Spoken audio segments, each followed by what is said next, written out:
Sunday, October 22nd to all of you. Welcome to NFL Pub Hub right here on Pub Sports Radio. Let's get to work. Thank you guys all for joining us. Flea Mathis in the house. We have Jedi for Life.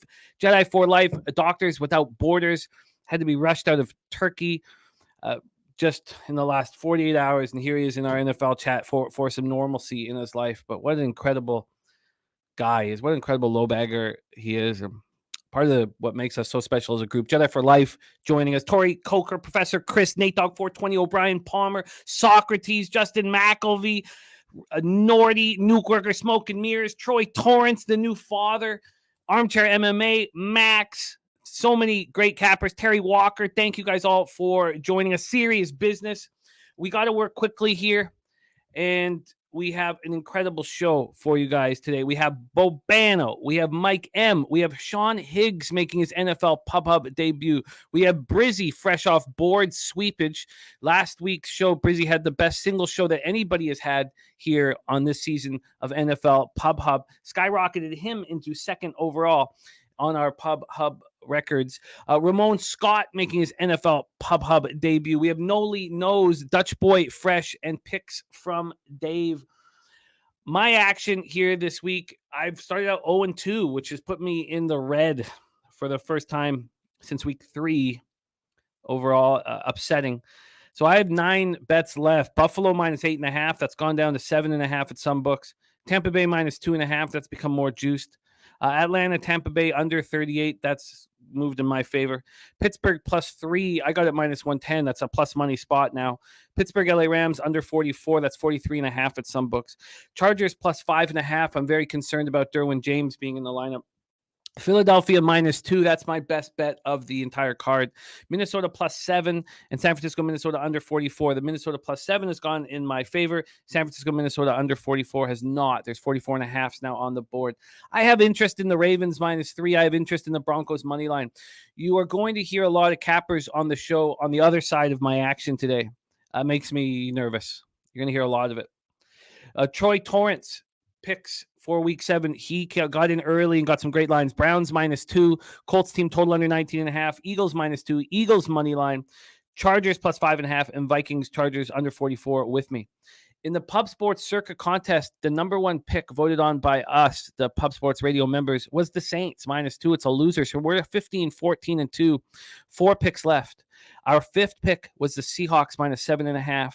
Our 4th pick was the Broncos plus 1.5. 3rd was the Bills minus 8.5. And the 2nd was Lions plus 3. The most important news here is Justin Fields won't be in the lineup. Tyson Bagent will. Daniel Jones has not officially been ruled out, but nobody expects him out there. We expect Tyrod Taylor. Jimmy Garoppolo has been ruled out, and the surprise was that it's not Aiden O'Connell. It is Brian Hoyer at quarterback, and Deshaun Watson is in. A lot of action coming in from the chat. Love to see all you guys. Thank you guys so much for joining us. Let's move over to the records quickly. Our top 5 in NFL Pub Hub. Number 1 is the Big Ragu, 22-15 plus 7.14 units. In second is Brizzy, 7-4 plus 5.59 units. He's coming off 4-0 day where he went 6.40 units, up 6.40 units last week. Dutch has skyrocketed into third. He's 6-4 plus 2.7 units. Dave Rogers, picks from Dave, is fourth, 11-7 plus 2.37 units. Mike M, Pimp Slap play of the day, 13-10 plus 2.23 units. And Marley is sixth, who's only had 1 show, and he was great last week. Flash, 7th, Birdie, 8th. And of the 23 cappers we've had on the show, those are the 8 that are in the black. It's 15 in the red, 8 in the black. Let's get to work and bring on your first guest. He was last year's champion, absolutely spectacular, and he's coming off his first strong show here. It was week 5, 7-4 plus 2.5 units. That's moved him to 21-20, down 1.61 units over the season thus far. Please welcome from Hamilton, Ontario, Mr. Ian Cameron to the show. Bobano, how are you? I'm doing good, Jimmy. Let's rock. Let's get it. Let's get it. We start at 1 p.m. Eastern. Cleveland Browns 3-2, 0-1 on the road at the Indianapolis Colts. 3-3, 1-2 at home at Lucas Oil Stadium in Indianapolis, Indiana. Takataki, is the only clear out at this point for the Browns. You have Kareem Hunt with the thigh injury, Greg Newsom with a hamstring injury, tight end Harrison Bryant with a hip injury, and Deshaun Watson also on that questionable list. For the Colts, as we expected, Kylan Granson is out. They're very deep in the tight end position. Braden Smith, also offensive tackle, out, and Alec Pierce is questionable. We're not entirely sure if he'll be in or out. Let's get into the line history here very quickly. We know with Deshaun Watson being announced in, this line has moved quickly. We'll start with the total. This total opened up at 39. It's now at 40 and a half. And from a point spread situation, we have it now at 3.5, but it's not a real 3.5. You can get a juiced 3.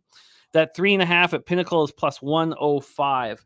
Over to the cash flow for this one, you have 67% of the tickets, 67% of the cash on the Browns. And on the total, you have 79% of the tickets and 94% of the cash on the under, yet it's gone up to 40.5. Bobano, game number 1 for you. Take it away.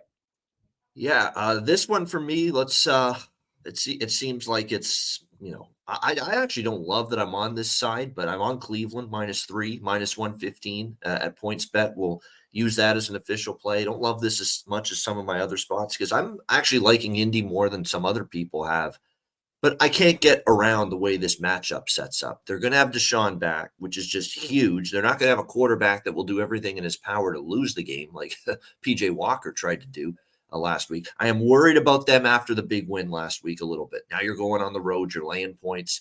The Browns have that poise and maturity to take care of business here. The reason I'm sticking with the Browns and I still like them is because I just don't know how the Colts move the football. This is a truly great Cleveland defense. This is a Cleveland defense that stops the run. I don't think it's going to be easy for the Colts to run the football. And if that's the case, is Gardner Minshew going to beat this team with his arm? I can't see it after what I saw last week. That was a horrendous, hideous game from Gardner Minshew against a weaker Jacksonville defense. I just don't see this being a game where the Indianapolis Colts are going to have a ton of offensive success. So Cleveland, I think, is going to be able to grind them out, force some turnovers, be able to get a win in this price range. If this was, if you could only get 3.5 at whatever book you've got, I'd maybe pump the brakes. But if you can still get a -3, which to me is very important with this bet, I would still take Cleveland. I just think it's going to be a really tough matchup, in my opinion, the way I capped this for Indy. So for me, it's Cleveland -3, -115. Oh, you're muted.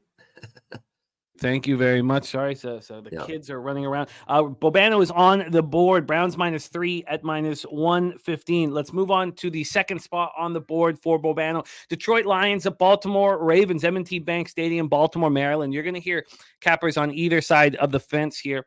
And I've been close to moving on the Ravens all week and have yet to do it. 61 Fahrenheit, mostly sunny, 15 miles per hour. Let's get into the line history here very quickly. We have Detroit sitting. Wow, it's moved. It's moved surprisingly. So Detroit, or let's go with the Baltimore side of things. They opened up at -2.5 and they moved to -3. This -3 went right back to 2.5. Now it's back at 3 again. This 3's been at plus money for a lot of the last 72 hours, and now it's. And then it got juiced at one point this morning around 4:30, around 3 a.m. It was -111. It's been all over the map here. But now with the total, this total made no sense to me. I was surprised that it had moved towards the over. It seems to be dropping a little bit now. This went from 44 to 42.5 down to 41.5, and then it started climbing. It was climbing when we did our show on Tuesday at 42 and then to 43. Right now, it's sitting at 43, and it's -116 to the over. 43.5 on the board, and that didn't make sense to me. We have Jonah Jackson out with the ankle injury, an important guard. Dave Montgomery out with the ribs injury. The great news is Jahmyr Gibbs is good to go. He's good to go. Craig Reynolds is on the questionable list, but expected to be in the lineup. Kevon Seymour for the Ravens with an ankle injury, and their safety, Marcus Williams, is out. We take a look quickly at the cash flow for this one. We have 59% of the tickets and 60% of the cash on the over, and we have 50% of the tickets and 65% of the cash on the Baltimore Ravens. Take it away, Bobano. Game 2, Lions-Ravens. I'm a Detroit Lions through and through believer. I've been on Detroit every week. I know there was a lot of resistance last week, and I was puzzled by all the love for Tampa Bay, last week against Detroit. To me, that was punching up a weight class for Tampa Bay. I thought Detroit was clearly the better team, and they obviously took care of business there in that game. Detroit, I don't know if this team has that kind of mindset where they have a letdown. Like that's not the kind of game that, beat Tampa Bay, now we're going to really get all excited. I think this is a game Detroit wants just as much, if not more. They know Baltimore's been one of the better teams in the NFL and the AFC for years. I like the mindset. I like that this all year, Dan Campbell, Jared Goff, the leadership group of the Lions has said one game at a time. We're just trying to stack W's, stack good days, and they've been stacking some really good days, just like us in betting, right? We're just trying to stack good days. And the Detroit Lions have been doing that right now. Here's the issues I have with Baltimore. I am on Detroit in this game. Here's the issues I have with Baltimore. They're coming off the London, England trip where they beat Tennessee last week. That, to me, is a bet against situation. They're coming back to home with a red zone offense that is broken right now. Like, I don't like anything about this offense in the red zone. They're not executing. They're not finishing drives with touchdowns. They're settling for field goals. Lamar's not reading defense as well in the red zone. He's still having one bad interception at least every single game. And then you look at the Baltimore defense, which does get a lot of praise. A lot of people like this Ravens defense, and I do think they're good.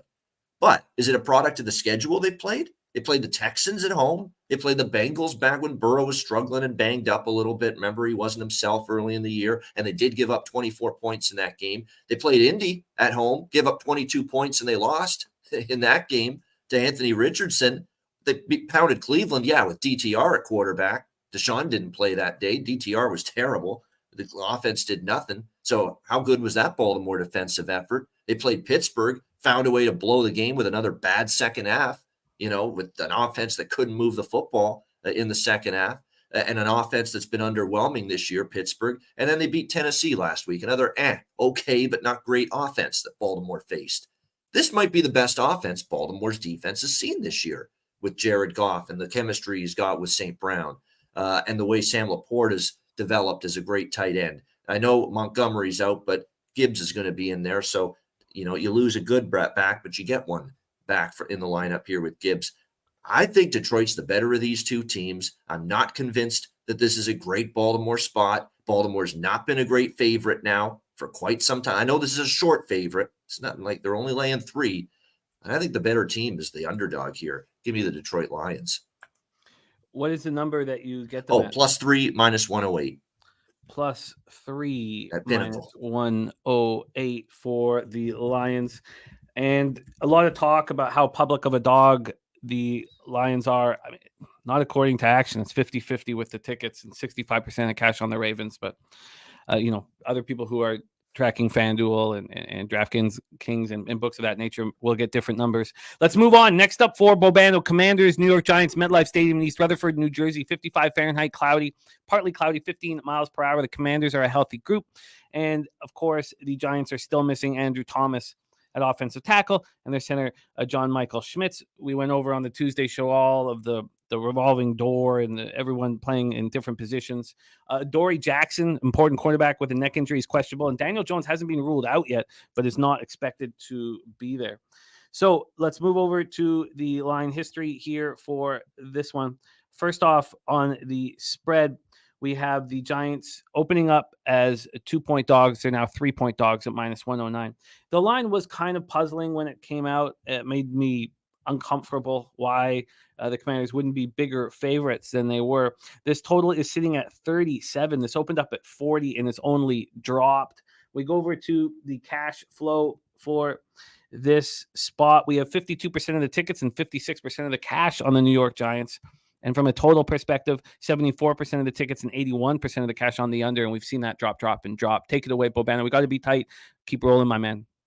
I'm going to keep it simple. I can't take a team with a varsity offensive line, Pop Warner offensive line. That's what the New York Giants have. It's an absolute disaster. I mean, Andrew Thomas is out again. They had 3 starters out. They lost someone in the Buffalo game last week. And to me, that's a brutal situation to have against Washington. What's Washington's front defensively? What's the strength? It's the front. It's Payne. It's Allen. It's Chase Young. They're going to maul that team up front. And I know Tyrod Taylor was serviceable last week. I got to give him credit. He played a solid game with a terrible offensive line going for him. But I thought a lot of that was Buffalo just not very good in that game. Let's be real. I mean, that was not all the Giants playing a hell of a battle there in a game they almost won. A lot of that was the Buffalo Bills not playing good football at all. I like that Washington showed some poise, was able to go on the road and beat Atlanta. Atlanta's not great. We'll get to them in a second, but I'm glad that at least Washington was able to get the job done, get a nice road win. There's -2.5, -118 at Bet Victor with Washington. I just don't know how this offense moves that football against that front seven with that O-line in complete shambles. So I like the Commanders here, -2.5. We move on to the next spot on the board for Bobano. Head into afternoon action. Arizona Cardinals at Seattle Seahawks, Lumen Field, Seattle, Washington, 55 Fahrenheit, cloudy, 5 miles per hour. We've had an enormous market move about 30 minutes ago towards the Seattle Seahawks, a 1.5 move at 10:45 a.m. this morning. They're now -10-point favorites. And we saw this at 7.5 for a while this week. This is my survivor pick, but I have not bet this one. Maybe Budda Baker is not in. Is that what happened 30 minutes ago? I don't think he's worth 1.5, but maybe that's part of this story. We expected him to be back. He came off the IR. Cornerback Antonio Hamilton is out, and Jalen Thompson hamstring is out. So the secondary is being decimated. For the Seahawks, Charbonnet with the hamstring injury, DK Metcalf with the ribs injury, they're both good to go. Evan Brown, their center, with the hip injury is questionable. Going to the line history for this total, we're sitting now at a 44. This opened up at 46. So we've had a 2-point move to the under. And when we get into the cash flow for this afternoon matchup between the Cardinals and the Seahawks, 72% of the tickets, 72% of the cash are on the under. And we have 75%. Well, let's move this way. Cardinals have 25% of the tickets, but 46% of the cash. But we just saw this major market move towards the Seahawks. Bobano, take it away, Cardinal Seahawks. Yeah, this is one where I'm actually going to lay the point. I got 7.5. I mean, I'm literally disappointed the number moved this much, but it's still below key number of 10. So I'm going to go ahead with it here. -9.5, -104 is out there right now at ProLine Plus, and I like the over in this game as well. Over 44, -108. It's going to be actually a rare, very nice weather day in Seattle. Yesterday for that Washington game last night, I mean, the Huskies, there was some rain. But to me, Seattle, there's going to be a lot of people that just put Seattle in the garbage can after last week. And maybe they should, because that red zone offense was an abomination last week against Cincinnati.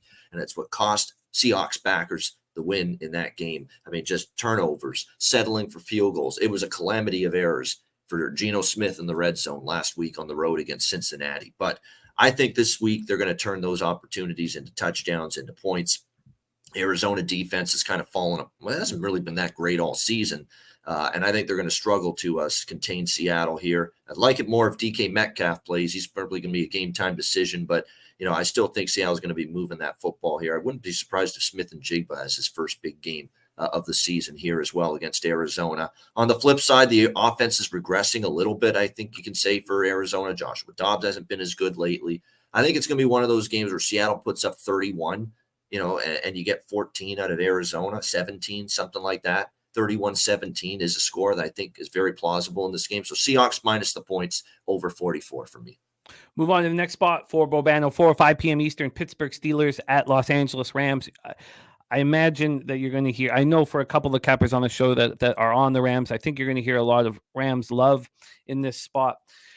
I'm on the Steelers and the under, and I'm nervous. We've just passed a very key number here. It's now 3.5 at Pinnacle. This does not bode well for Steelers backers who, love Tomlin as a dog and like Tomlin off of a bye. That's all going to the wayside right now. Sitting at 3.5 over at Pinnacle, and it moved to 3.5 about an hour and 40 minutes ago. From a total scenario here, we have a 43.5, slightly juiced to the under. I did move on the under 44 on Tuesday. It was one of the rare times where I'd moved up 1.5, and I still bet it. Frymouth is now on IR, so he is out. For the Rams, Kyron Williams out on IR it will be a big talking point here for cappers, and cappers looking at player props as well. Alero Murchison, defensive tackle, is out as well. So let's go over to the cash flow for this spot. And we have 74% of the tickets and 74% of the cash on the Rams. Market's moving in their direction. 61% of the tickets and 66% of the cash on the over. I dealt with that on Tuesday and still moved on the under. Professor Chris with me on the under, and Terry Walker with me on Pittsburgh -3, as is Birdie. That's nice. And Nate Dogg taking the 3.5, because I've really only heard Rams love, and you'll hear a lot of that on today's show. Take it away for us here, Bobano. Steelers, Rams. Yeah, I'm actually with you here, Jimmy, with Pittsburgh. And I'm not as unsettled about it as you. Off a bye week, Tomlin's in the point spread role. We love him in as an underdog. He's been great in his career. +3.5, -112 at DraftKings for Pittsburgh, +3.5. To me, the Rams offense, to me, Matthew Stafford is looking worse by the week. I thought last week against Arizona, that was not a great game for the Rams offense. That was not a great game for him. The O-line still has some issues. They're giving up too much pressure. And guess what team can get pressure? Pittsburgh with TJ Watt and company. I think that's a good matchup for Pittsburgh. You're obviously going to have to hold your breath with the offense, because Kenny Pickett and the offense has clearly not been great. And they really didn't do anything against Baltimore before the bye week to that last touchdown drive. I think that defense keeps them in the game, and then Kenny Pickett will maybe drive him down right at the end like he did against Baltimore. That's what I could see. This will be a close game. Won't be easy. You'll have to sweat it. But I think Pittsburgh's the side here, +3.5. I love hearing that. Next up for us, 4:25 p.m. Eastern, Los Angeles Chargers are still so public. It's shocking. I did not expect this, and I'm on them +5.5, and I'm nervous. Kansas City Chiefs 5-1, 2-1 at home at Arrowhead Stadium, Kansas City, Missouri, 71 Fahrenheit, partly cloudy, 11 miles per hour. Loie Gilman out with the heel injury. That's too bad. And now Derwin James, if he's not out there, we know what Pro Football Focus has graded out this cornerback group, and now they've jettisoned J.C. Jackson. I'm just going to take the financial hit. So I need Derwin James out there in the worst way. Let's get into the line history here for this spot. We have it. It's moved to 6. This does not bode well. It moved to 6 about 24 minutes ago at Pinnacle. From a total perspective, this is sitting at 48. It's juiced to the under. Other books have moved it to 47.5. Pinnacle has not. And from a cash flow standpoint here, we have 36% of the tickets and 73% of the cash on the under. And we have 70% of the tickets and 85% of the cash on the Chargers. I really thought those numbers would change. They have not. Take it away, Bobano. Floor is yours. Yeah, I'm on KC. I'm on the Chargers as well here. This has been a bet that I've made every year when they go to KC. They give the Chiefs problems in a tough game at Arrowhead. That's just what they do. Every single year. Chargers have covered 4 straight at Arrowhead. Going back to 2019. This has been one of those venues where you've gotten the best out of the Chargers. They've even won here a few times. 3 out of the last 4 they've won outright, straight up here in Kansas City. And it's a short week going on the road. You don't love that. You don't love that their defense sucks, especially the secondary could be vulnerable today against this Chiefs team. But at the same time, look at this Kansas City team coming into this game. They barely squeaked a cover out of Denver against Denver last week, thanks to that Butker field goal. I thought the Minnesota game was way more stressful, and they're not a very good team. They don't cover and barely beat the Jets, with Zach Wilson and company. They have not pounded a team really other than Chicago this year. So to me, there's questions about the Chiefs winning by margin, and there's questions about the Chiefs laying these kind of numbers most years. They haven't been a great ATS team as a home favorite the last few years. This is a huge game for the Chargers. They've given this team a tough game at Arrowhead multiple times in a row. And then this is where I like the Chargers. On the road, they play better. I like them getting points, not laying points. For me, it's the Chargers here, +5.5 as well. Well, we can get you a 6 now. Do you want to find the juice, and I'll set up the next game? Yeah, and the over as well. I should mention I'm on the over here as well. 40, and look, if KC covers, the game's going over. So that's my kind of like my hedge if the Chargers don't get it done. Chargers +6, -106 at Pinnacle, and over 47.5, -110. Bet 365. Over 47.5, -110. Okay, you are in business, Bobano. All right, 2 games left. We've got to keep these tight. 4:25 p.m. Eastern. Green Bay Packers at Denver Broncos, Empire Field, Mile High, Denver, Colorado. 74 Fahrenheit, sunny, 7 miles per hour. Packers coming off the bye week, and they have a litany of injuries. Devondre Campbell, we know, is out. We don't know about some key players here. Jair Alexander, Elgin Jenkins, the most important, and Darnell Savage. So, important players on the, Elgin Jenkins is a guard, but in the secondary with Jair and Eric Stokes and Darnell Savage, very, very important. Aaron Jones still there with the hamstring injury. Broncos are a pretty clean squad right now. Greg Dulcich out with the hamstring injury. Last week I wanted to bet the Broncos all week and I couldn't do it. I wanted to all week. I had it queued up a couple times and still didn't press the button. They lose by half point. Same thing this week. I want them, but I just can't do it. Maybe I can after we hear cappers today, because there are some cappers on the Broncos. This total is sitting at 44.5, open at -107. It's now at -110. This was up to 45.5. It just moved to 44.5, just dropped a point 8 minutes ago at Pinnacle.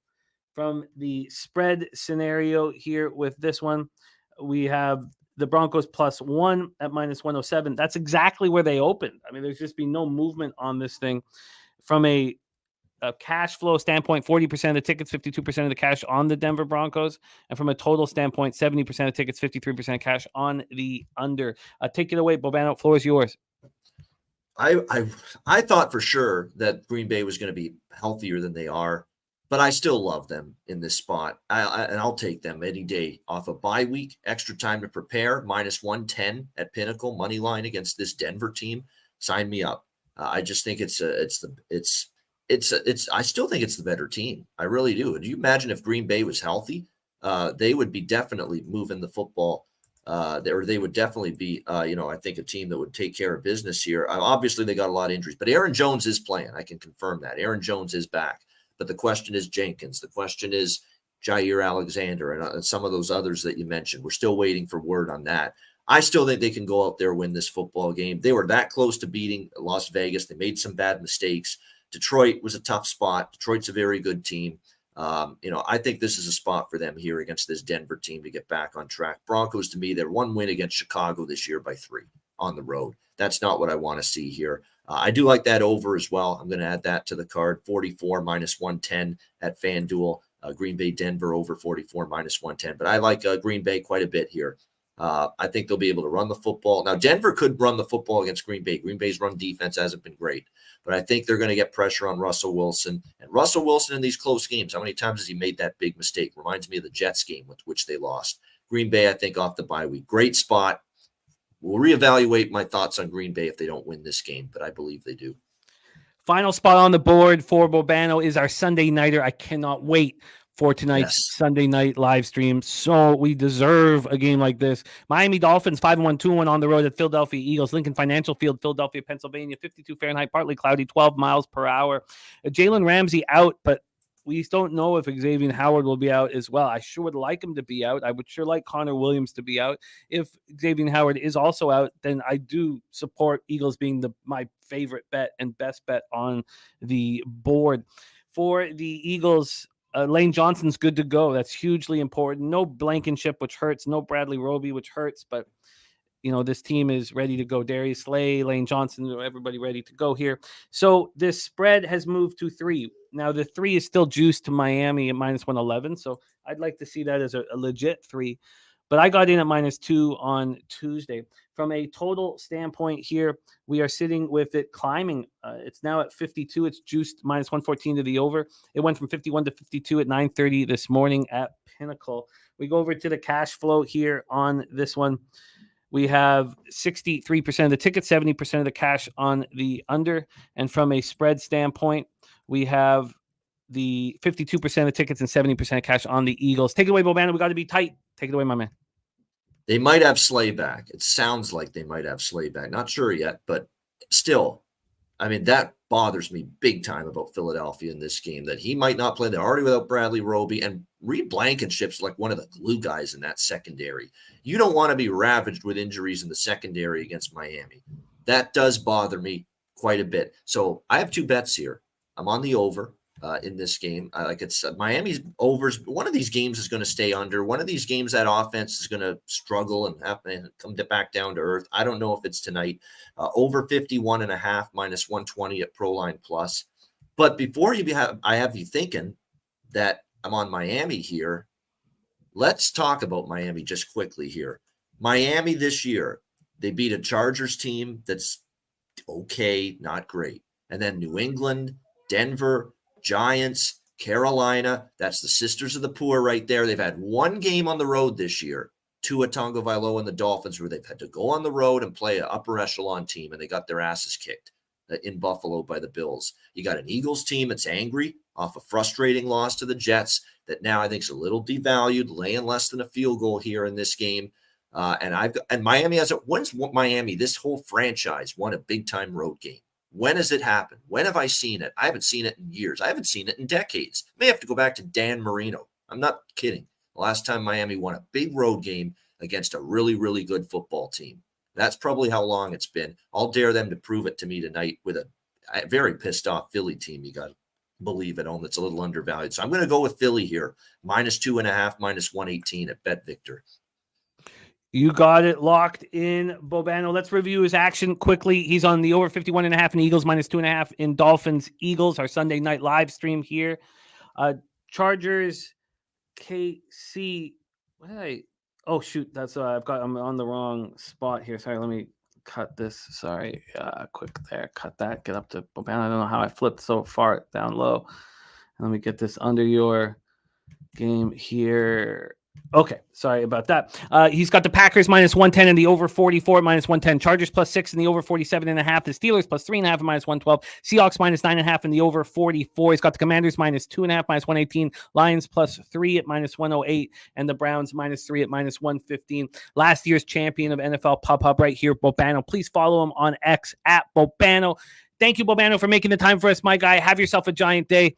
Any last words for the Capper Sport in the show? No, just you too. Let's we're on a lot of the same shit. So let's hopefully have a good day, Jimmy. Good luck to you with your bets. Everyone in the chat, let's make some money on this Sunday. We'll see you again later. There he is, Bobano. Let's bring on your next guest. He is the star of our brand new show here on Pub Sports Radio. Last Call, Monday to Friday at 6 p.m. Eastern. He's here to rock with us right now. He is currently ranked 5th in our NFL Pub Hub, currently ranked 5th. He spent most of the year in 2nd, currently ranked 5th, 13-10 plus 2.23 units. Please welcome Mike M to the.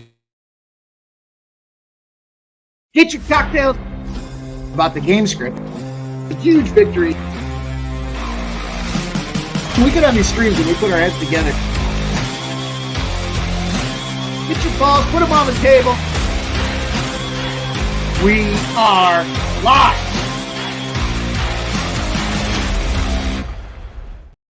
Let's go! Mikey, my man, we're very tight for time. Let's roll right into your action. Buffalo Bills, New England Patriots, Gillette Stadium in Foxborough, Massachusetts. Of course, it's the Patriots, so we have a ridiculous amount of injuries listed.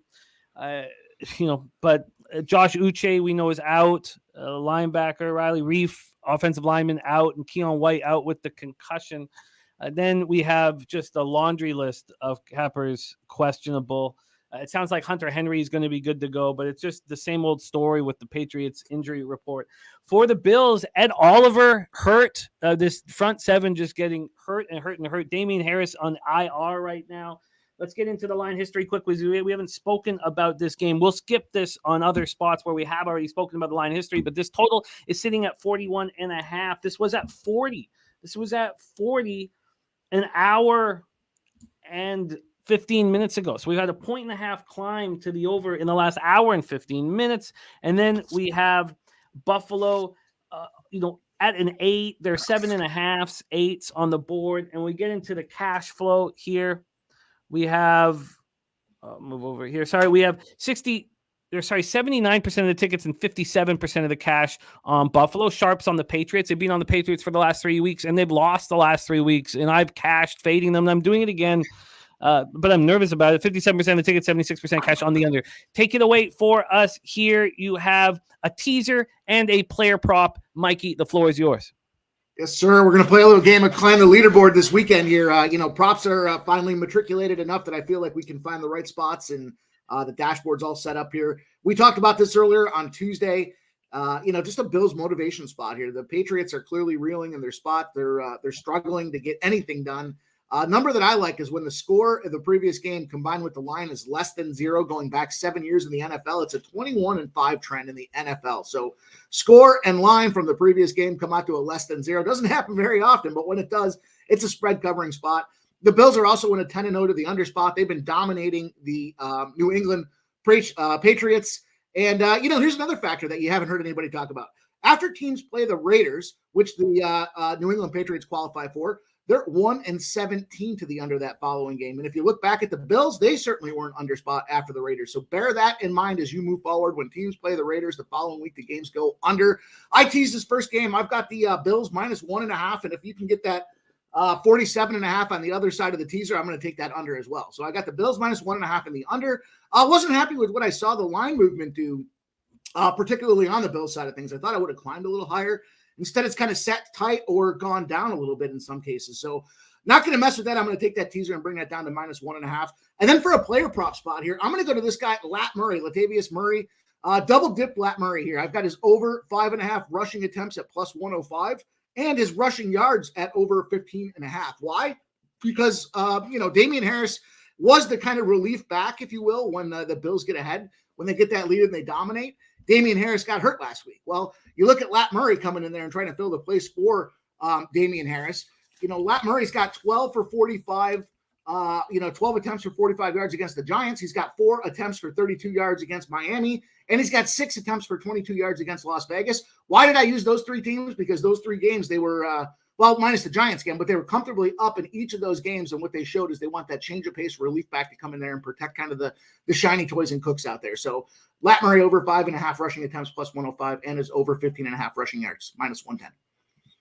You got it and are in business. Let's move on to the next spot on the board for you. Atlanta Falcons at Tampa Bay Buccaneers, Raymond James Stadium in Tampa, Florida, 81 Fahrenheit, mostly cloudy, 4 miles per hour. Falcons are a healthy group. For the Buccaneers, the question marks are around Vita Vea.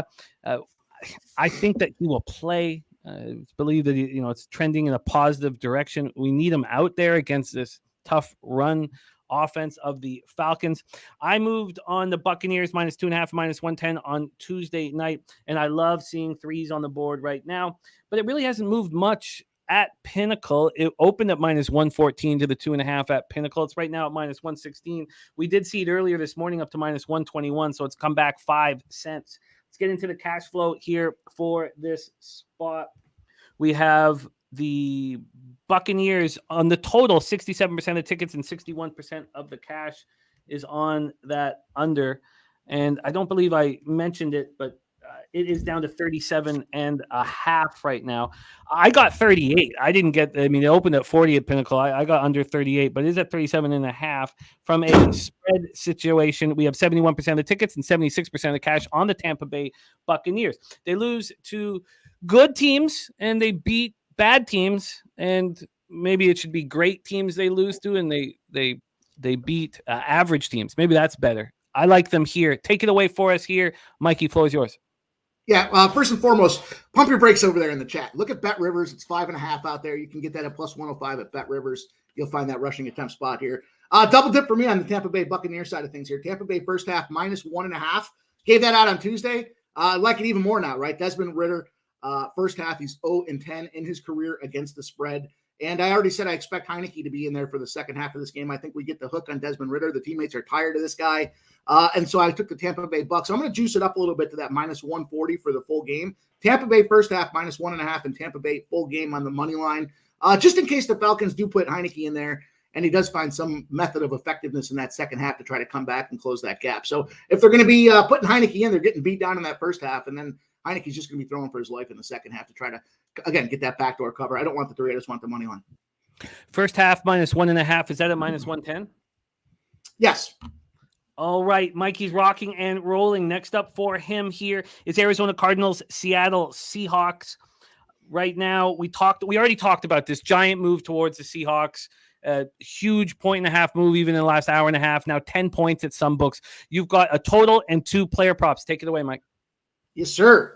So first and foremost, I'll start with the player prop here. My expectation is a Geno Smith interception, and this is going to lead to why I like the other side of things as well. Geno Smith interception +180. We got to climb this leaderboard. We're moving in the wrong direction from 2 to 5. We need to get some plus money spots out here. This is the first of several. Well, I guess it's the second now of several plus money player prop spots I have. Why? Geno Smith coming off of 2 picks against the last week there when he was playing Cincinnati. Did not look good. He's got 3 on the season. And why do I like this game to kind of pick that situation where he's going to get the pick? Because Arizona's got the most sacks, or 9th most sacks of anybody in the NFL. Arizona's also got 4 interceptions in their last 6 games. O-line issues galore for that Seattle Seahawks team. And Geno Smith is the most pressured quarterback in the NFL. So when you kind of mash all that together, put it in the pot, stir it around, and get that soup going here, to me, it feels like it's a Geno Smith interception spot, maybe multiple interceptions. And that's what leads me to the second play that I have here with the over 44. I heard Babano say over 44 at -108. I'll take that number.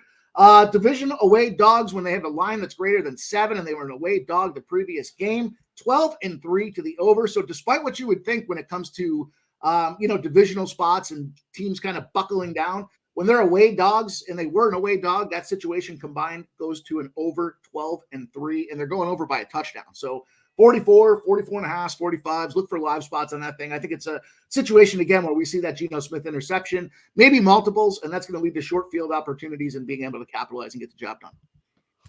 Let's keep rolling. I realize now that I missed. I don't have a game in here that you have a player prop on, and that is the Rams game. So we can just drop.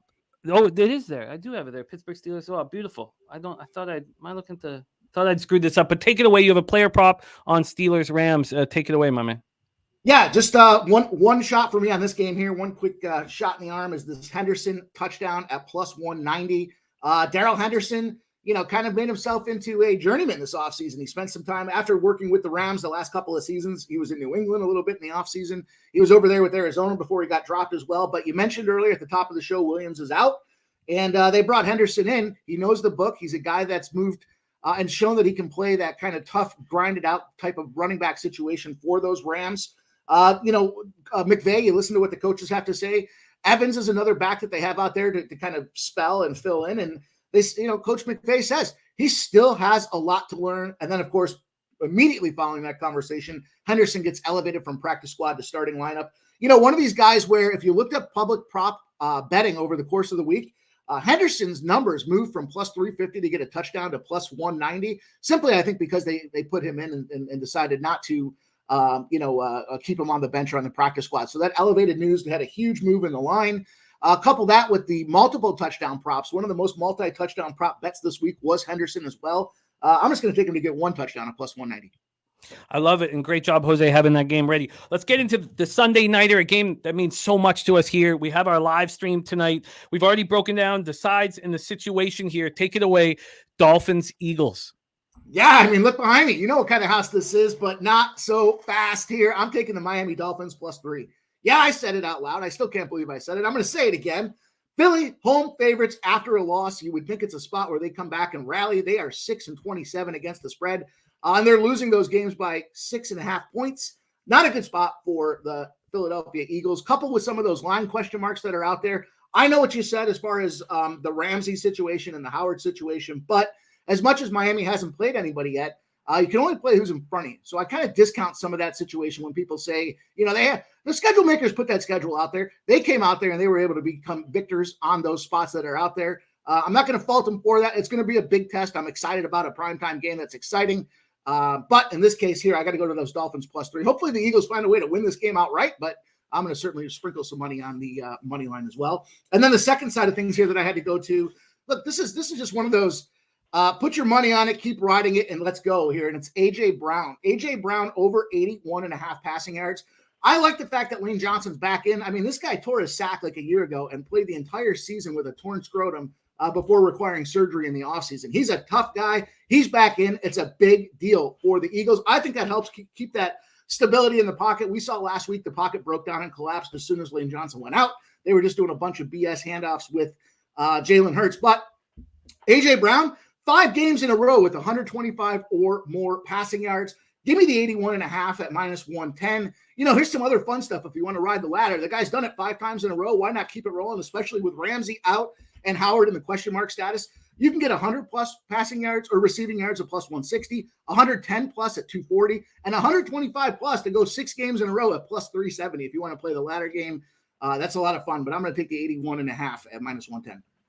Miami +3 at -107 available as well. Finally, your last spot on the board, Monday nighter, 49ers, Vikings. You have side and player prop here. We haven't touched on it yet, so we'll just quickly do it, but we got to be very tight. Our next guest ready to rock, Mikey. Deebo Samuel, shoulder injury. He's out for at least 2 weeks, and we don't expect Trent Williams to be on the field. And look, I'm hoping McCaffrey's not on the field either. I got the Vikings +7. I'm on the under 44. Did touch on that moving. The total has gone up to 44.5. We touched on that off of the opening. And then from a side situation, the 6.5 now starting to get juiced. And we actually have 7s back on the board. So that makes me uncomfortable. Maybe CMC is good to go. Take it away for us here, Mikey. Niners, Vikings. Yeah, so gun to my head, and you said I had to pick a side. What would I take for the Minnesota Vikings? I tell you to pull the trigger. There's no shot with Kirk Cousins. I'm taking a Monday Night Football primetime spot. He's 2-10 straight up on primetime. Home dogs on Monday Night Football when their opponent's coming off a loss. They're 4-18 against the spread as well. I've got that San Francisco -6.5 spot for me. Team's ready to come back, man. They got let down. They looked embarrassed. They loved the press that was going on with them going into Cleveland. They got kind of sniped and snuck really quick, and they're on the road here angry and motivated. Not a spot you want to be. Now, yeah, the CMC and the Deebo situation is a tough spot here. But, something that kind of correlates to the spot for me on the San Francisco side is when your previous game you've thrown for 36 or more yards and you're on your second away game, 36 plus attempts, 28-17 against the spread. The under is 37-8 in those spots, showing that when you pass the ball quite a bit, you rally that next game, you shut that other team down, and you find a way to win. And again, it's that Kirk Cousins primetime spot. Really quick, just to touch on it, so I know we got to keep things rolling here. You know who I got to go to here, Jimmy? It's primetime spot, and I got to just say one thing. Give me that Kittle touchdown at +180 with CMC out, with Deebo out. I think he's the guy that's going to shine here in the primetime spot. By the way, it's National Tight End Day. That's a big deal for today as you're looking through your player props. And I think that's going to carry over to that primetime spot tomorrow. Give me Kittle at +180 anytime touchdown.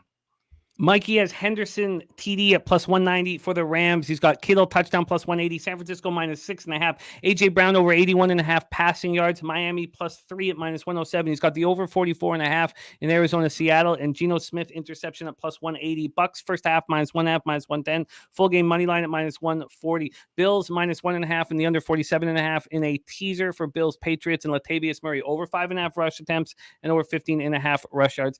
Thank you so much, Mikey, my man. We're also excited about your show on Monday night and can't wait to rock the live stream with you tonight. Any last words for the cappers supporting the show? Yeah, man. Shout out to everybody that jumped in here. We got a big show tonight. We got a huge show coming up. Opening debut tomorrow. And last parting words here. Shout out to Sean Higgs at 19 years strong. That guy's a machine. And for his wedding anniversary, he gets to spend it on stream with all you guys. So appreciate you guys, man. Thanks for having us. Oh, I love it. I love it. And he's touched on our next guest making his NFL Pub Hub debut. We are so excited to have him here as part of what we're doing on Pub Sports Radio. Please welcome the aforementioned Mr. Sean Higgs to the show. Sean, how are you, my friend? Pretty good. Pretty good. Thank you, Mike. Yeah, 19-year anniversary today for me and the wife. 19 years. It's all right. I don't, we're laughing. It's good. I know you're new to the game. You got a little one. I am. Yeah, it's the way you say wife concerns me. It makes me nervous about the future. She's not my wife. She's my friend. We're like best friends. You have to be to put up with me, Jimmy. 23 years together.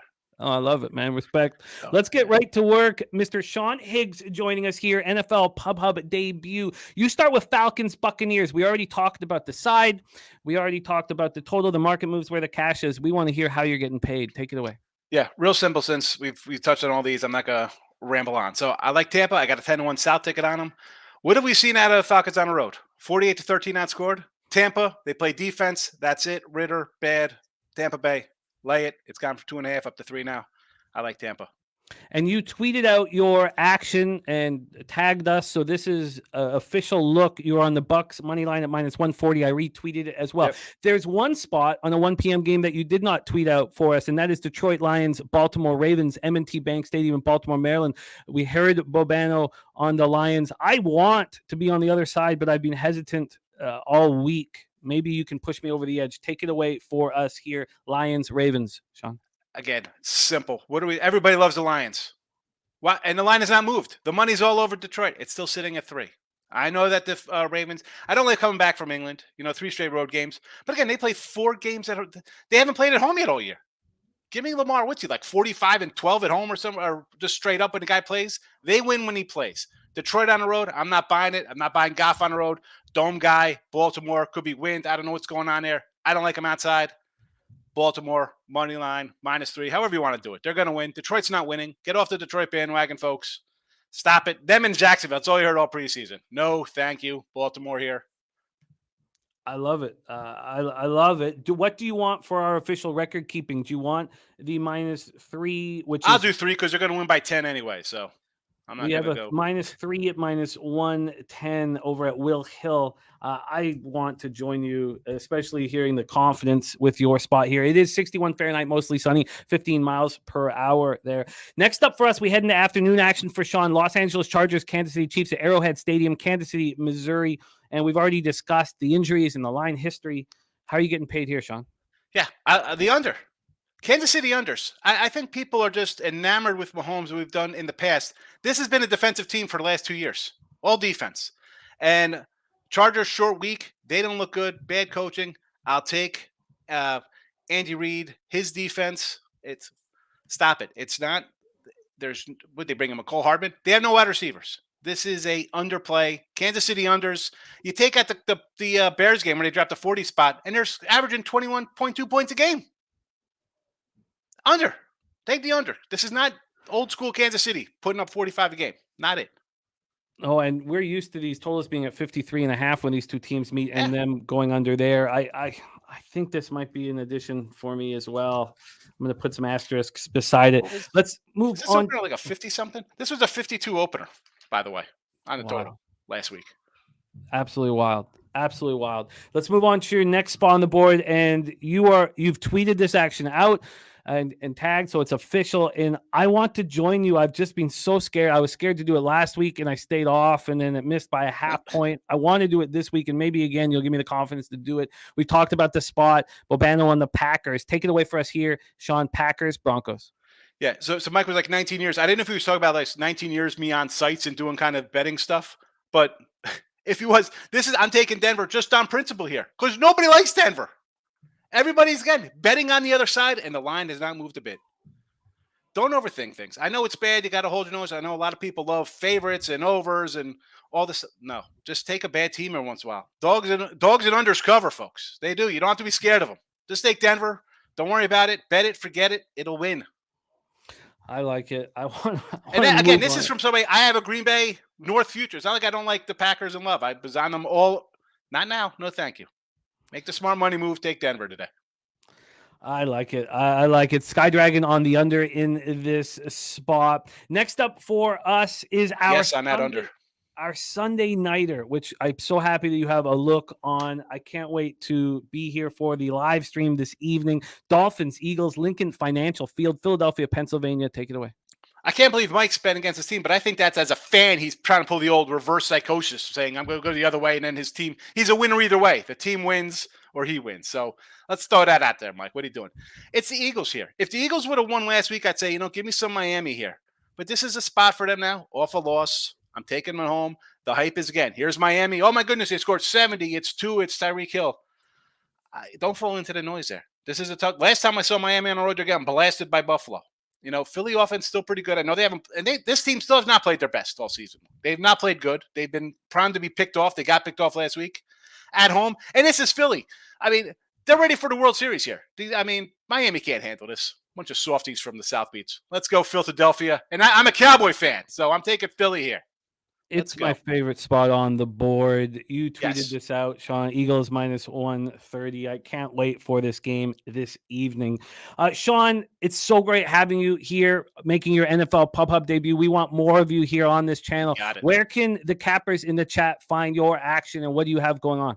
Well, Twitter, Mr. Sean Higgs, and I'll be rolling out of here. I do a show. It's Midday Money, 7 days a week. I do, free picks, noon Eastern, and on Sunday nights, I do look at lines. I go through every game with the early lines, and I give out my sides and picks on all of them ahead of time. I'm an early kind of line guy. I bet Saturday, sometimes I bet Friday for the week ahead of time.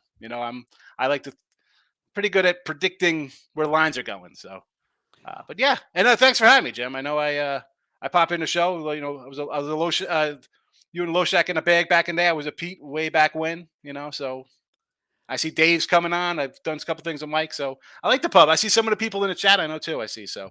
I You got a love it. good little thing over here. I love it, man. I love that you are. We want you more involved. Please follow our guy Sean on X. I just put his Twitter handle in the chat. Please follow him. Thank you for making time for us, and go crush your show, Midday Money, my friend. And Thanks, thank Jimmy. you. There he is, Mr. Sean Higgs, making his NFL Pub debut. I like him. I want more of him on this channel. Let's move on to our next guest. And man, was he spectacular last week. Board sweepage.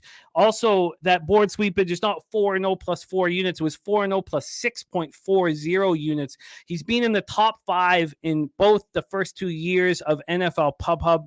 And now he is skyrocketed into second overall here, 7-4 plus 5.59 units. He has these weeks in him where he just sees everything so clearly. So we had to bring him back immediately. Please welcome, originally from South Jersey, now making his home in West Virginia, Mr. Billy Brisbane to the show. Brizzy, what's good? Man, it's week 7. I still said I was going to do something about the wall, but nothing has been done about the wall. But shouts to everybody in the chat. If you got one, light one up, because we're about to smoke the bookies this weekend, baby. We're coming back. Let's get to work. And spectacular work last week. I just loved seeing it. You have player props here. You open up with both the yards and the anytime touchdown in Chargers, Kansas City Chiefs over at Arrowhead. Take it away. Can't wait to hear your action.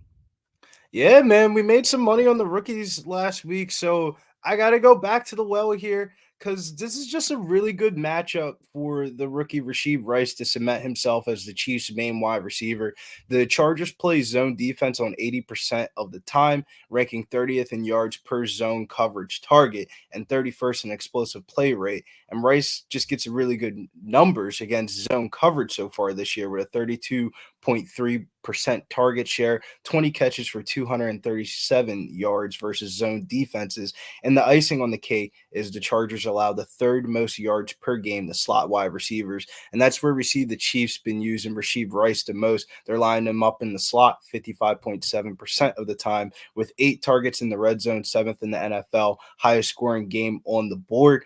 I think it's going to be a week or two before we start paying juice price tags on Rashee Rice. But until then, give me Rashee Rice anytime touchdown plus 250 on FanDuel Sportsbook and Rashee Rice over 38.5 receiving yards at minus 118 at Barstool Sportsbook. Locked in. Rashee Rice over 38.5 receiving yards and anytime touchdown for Brizzy. Brizzy, next up, Steelers, Rams. All of your card here is afternoon action. And I can't wait to hear how you are getting paid here. Steelers, Rams, take it away. This one isn't mega mind or anything like that. We're going right back to the well. If it's not broke, don't fix it. Why did it go up 5 cents? I have no idea, but we're running it back. Cooper Kupp, anytime touchdown, plus 115 on FanDuel Sportsbook. I mean, it's just hard to ignore this prop at plus money just from without the stats and the analysis and the matchup. Cooper Kupp scored 24 touchdowns in 28 regular season games with Stafford as a starting quarterback. He's only been at plus money to score a touchdown in 5 out of those 28 regular season games. And now he gets the 2nd highest graded Pro Football Focus wide receiver cornerback matchup. And the Steelers have allowed the 2nd most receiving yards to wide receivers this year. And the Rams don't have an active run. I love Mike M, but Darrell Henderson ain't no fucking active running back. Royster 5'9" Freeman, what is this, 2013, and he's on the Broncos again? Like, get the fuck out of here. They don't have a running back. They're going to be doing what we used to call the Patriots offense before it went to the dinosaur era. They're going to be running through the air. When they want to go 3rd and 1, short slant route, Kupp, first down. It just seems way too easy here. He's been healthy since coming back from IR, averaging 10 targets, 7.5 catches, 133 receiving yards in 2 games. I mean, Cooper Kupp anytime touchdown. Why is it plus money? Cooper Kupp, anytime touchdown at plus 115. And you guys in the chat, we have very simple rules. You can say negative stuff about us nonstop. And I actually just thought and this is so messed up, but I thought this is maybe the first time in my whole life where I wanted somebody to say something racist. I've never in my whole life. I was like, why don't you say something racist so I could boot you forever? And that's the most messed up thing that I've ever thought. I've never in my life. It's the slate that we have. It's the week 7 slate. It's ugly. It's dirty. It's National Tight End Day. Who the fuck gives a fuck about a tight end? But I gave him the boot. So no more, because he finally said something racial, so we can kick him out. Simple rules. You can be you can say the most negative things you want about all of us all the time. That's fair game. We are in the Pete Loshak rules of the chat, and he is gone. All right, there's Sanka in the house. We got my guy Brizzy rolling with us. Brizzy, let's move on to your next spot on the board. So Brizzy coming off board, sweepage is on Rashee Rice over 38.5 yards, anytime touchdown plus 250. Cooper Kupp anytime touchdown plus 115. And we move on to Cardinals Seahawks for the final spot on your board. Brizzy, take us home, my man. I remember back in the day, we used to have to write down the best bet, but we aren't required to do that anymore. It's just about giving out the winners. But if there was a best bet on the card, this is my best bet of the card. Kenneth Walker, anytime touchdown, minus 150. Dream matchup versus Arizona. 89.7% of runs versus the Cardinals this year have gone for positive yardage, the highest in the NFL. 43.1% have gone for 5 yards or more, also the highest rate in the NFL. They're allowing the third most explosive rushing yards per game in the NFL at 78.5 per game. And 31.1% of all rushes versus Arizona have gone for a first down or a touchdown, which is also the highest rate in the NFL. So 26th in yards per carry versus running back, 28th in rushing points allowed to the running back position. The Cardinals have also given up 8 rushing touchdowns, tied for the third most in the NFL. And Walker's been effective in the red zone as well, scoring 6 touchdowns in every week except game 1. And we won't have backup Carbonet in the lineup to this week, so won't have to worry about him getting taken out late in the game. To be honest with you, out of all the touchdown props on the board this week, this shit should be minus 300, man. I have him in damn near every fucking lineup for daily fantasy. This is just a smash spot for Kenneth Walker. This is there's not a price tag you could put at this that I would not bet it. I like it. Brizzy. Of the 3 years of NFL Pub Hub, you and Big Ragu have been the most consistent winners on this show, and we thank you very much for that. Thank you for making time for us. Please follow Brizzy over on X at @GettingBills_ and over on Instagram, Billy Briz DFS. Brizzy, any last words for the cappers supporting the show? Yeah, man, we're coming, man. NFL season's heating up. NBA season's right around the corner. It's the best time of year to be a capper and the best time of year to be a part of the Pub Sports Radio family. So make sure you guys join the membership, $5 a month. Everybody does it. And it's to grow the brand even further than what it is, because it's about to be a crazy upcoming year of sports. And we are here and excited for it. I love it, Brizzy. Thank you, my guy. We go from Billy Brisbane to another capper that I'm so excited is making his NFL debut, NFL Pub Hub debut right here on Pub Sports Radio. I have capped with him since my very first day down in Costa Rica, started doing this publicly down there, and I can't wait to rock with him live on screen right now. Please welcome from Las Vegas, Nevada, Ramon Scott in the house. Ramon, what's good? I can remember Jimmy the Bag. He's looking over his balcony in Vancouver, awaiting his next journey, heading to Costa Rica. Flash ahead, just days later, standing outside of a fence, looking through. Let me in. Oh, man. And here we are, Jimmy. Look, you can pester the chat, and Jimmy will let you on the show. Here I am.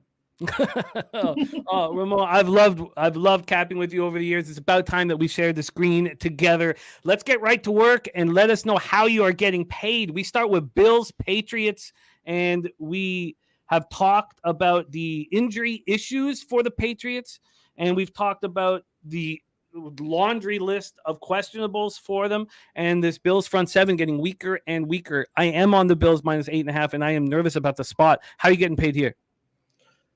Well, I got to dial it back here a little bit. Maybe just go to the archives, hopefully, here with the Patriots and the Bills. Jimmy, we know all the problems, certainly for the Patriots. Okay, things are going backwards with Mac.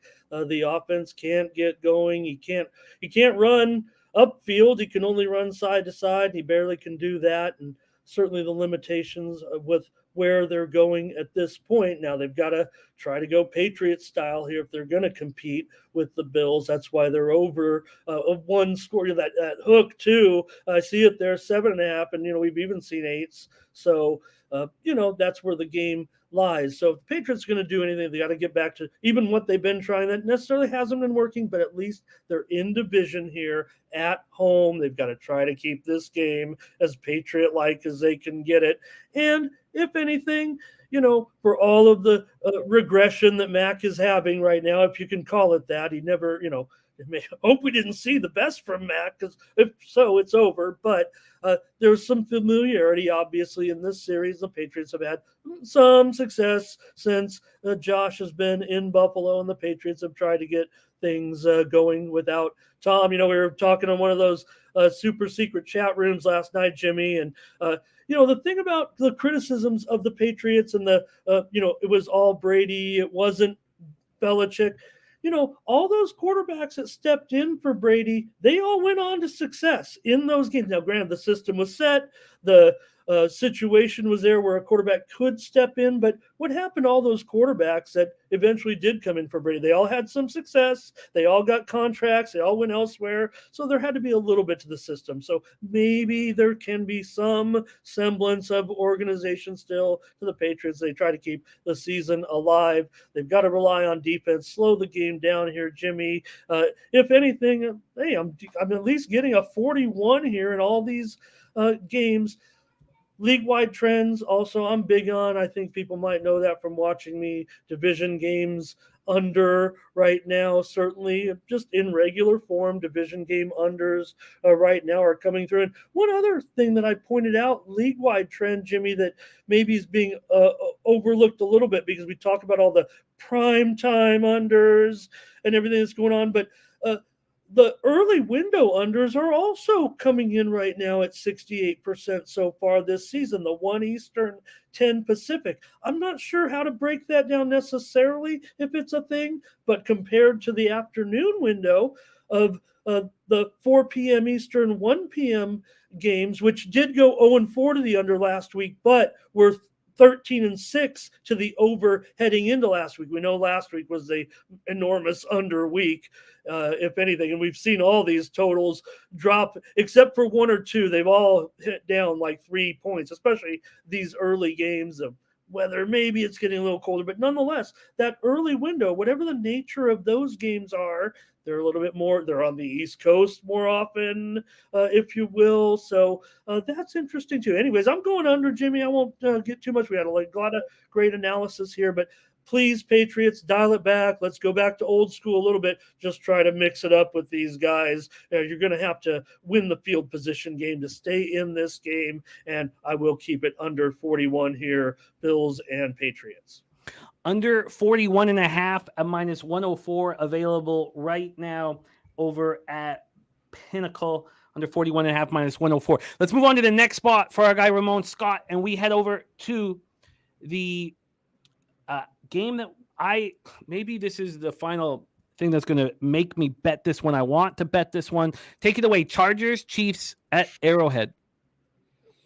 Well, I pick this, Jimmy said pick 3 games. I'm going to pick my team. I think you spelled San Diego wrong there on that one there, Jimmy. But hey, I'm still working. When I succeed in all this, when I follow my man, Jimmy, I'm going to buy the Chargers. I'm moving them back to San Diego. I'm building this, and you'll be there. But anyways, look, the Chargers have had success in this series, no doubt, getting money, getting the number.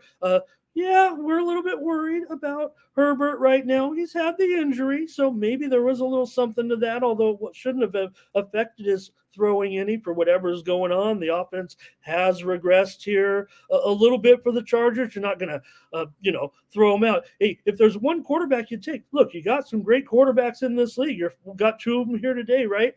I'd almost argue that you take Herbert on the 2-minute drive. Okay, I get it. You're going to take Mahomes. He's your Super Bowl quarterback.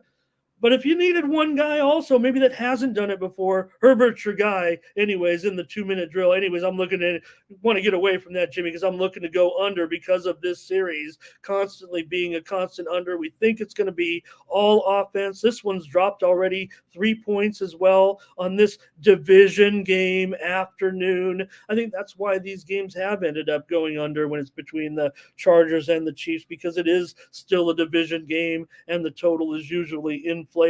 Maybe we missed the bag, so to speak. Missed the bag a little bit here with the best number, but I think it's the nature of this series and maybe the importance of this game, especially for the Chargers that need it so bad, hoping for a bounce back situation with this team right now. I am definitely going to go under in this game. There are some pretty strong trends that indicate, under in this because of that season series. I think for me, most likely in this one, Jim. Under 48 minus 108. I'm on the Chargers here. I want to add the under. The performance from Herbert last week is the worst I've ever seen him play in my life. I still don't know exactly what to do with it, but he was atrocious.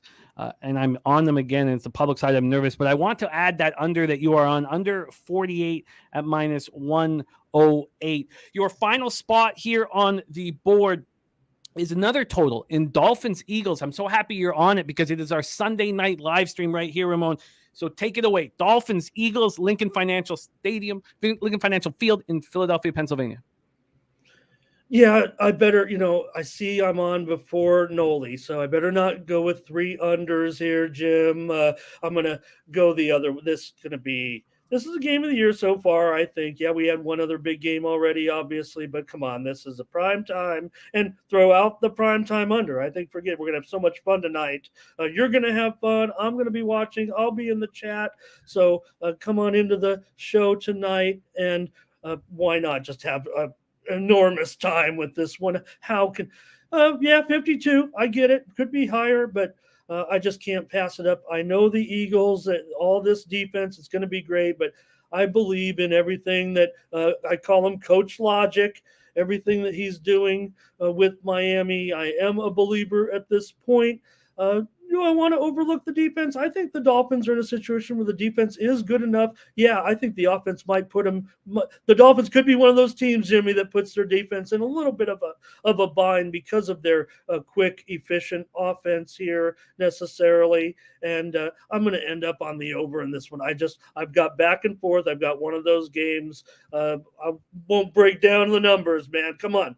Let's just have fun with this one tonight. Some injuries to that Dolphins running game, but it seems like they're almost plug and play with these guys right now. It's a credit to what they're doing with their offense and their schemes and everything. And we made fun of Tua for his frailness back there, even early in his career, but the accuracy's there and everything. I just have a feeling we're going to be loving this one tonight. And I'm Mr. Primetime Under, Jimmy. I'm looking up and down. I'm documenting all the picks under City on some of these primetime games. I don't feel it. Can I go with a feel? It better be a high score. This is a great game. Come on, there better be 60 points. I love it. I love it. And this line is moving very quickly to the over. This was a 51.5 over at Pinnacle, and it didn't move for 4 days. I mean, the last movement we had of any kind was it went from 52 to 51.5, and that was back on Wednesday. So we had no movement for 4 days, and then all of a sudden, 8:53 a.m., this moves to 52.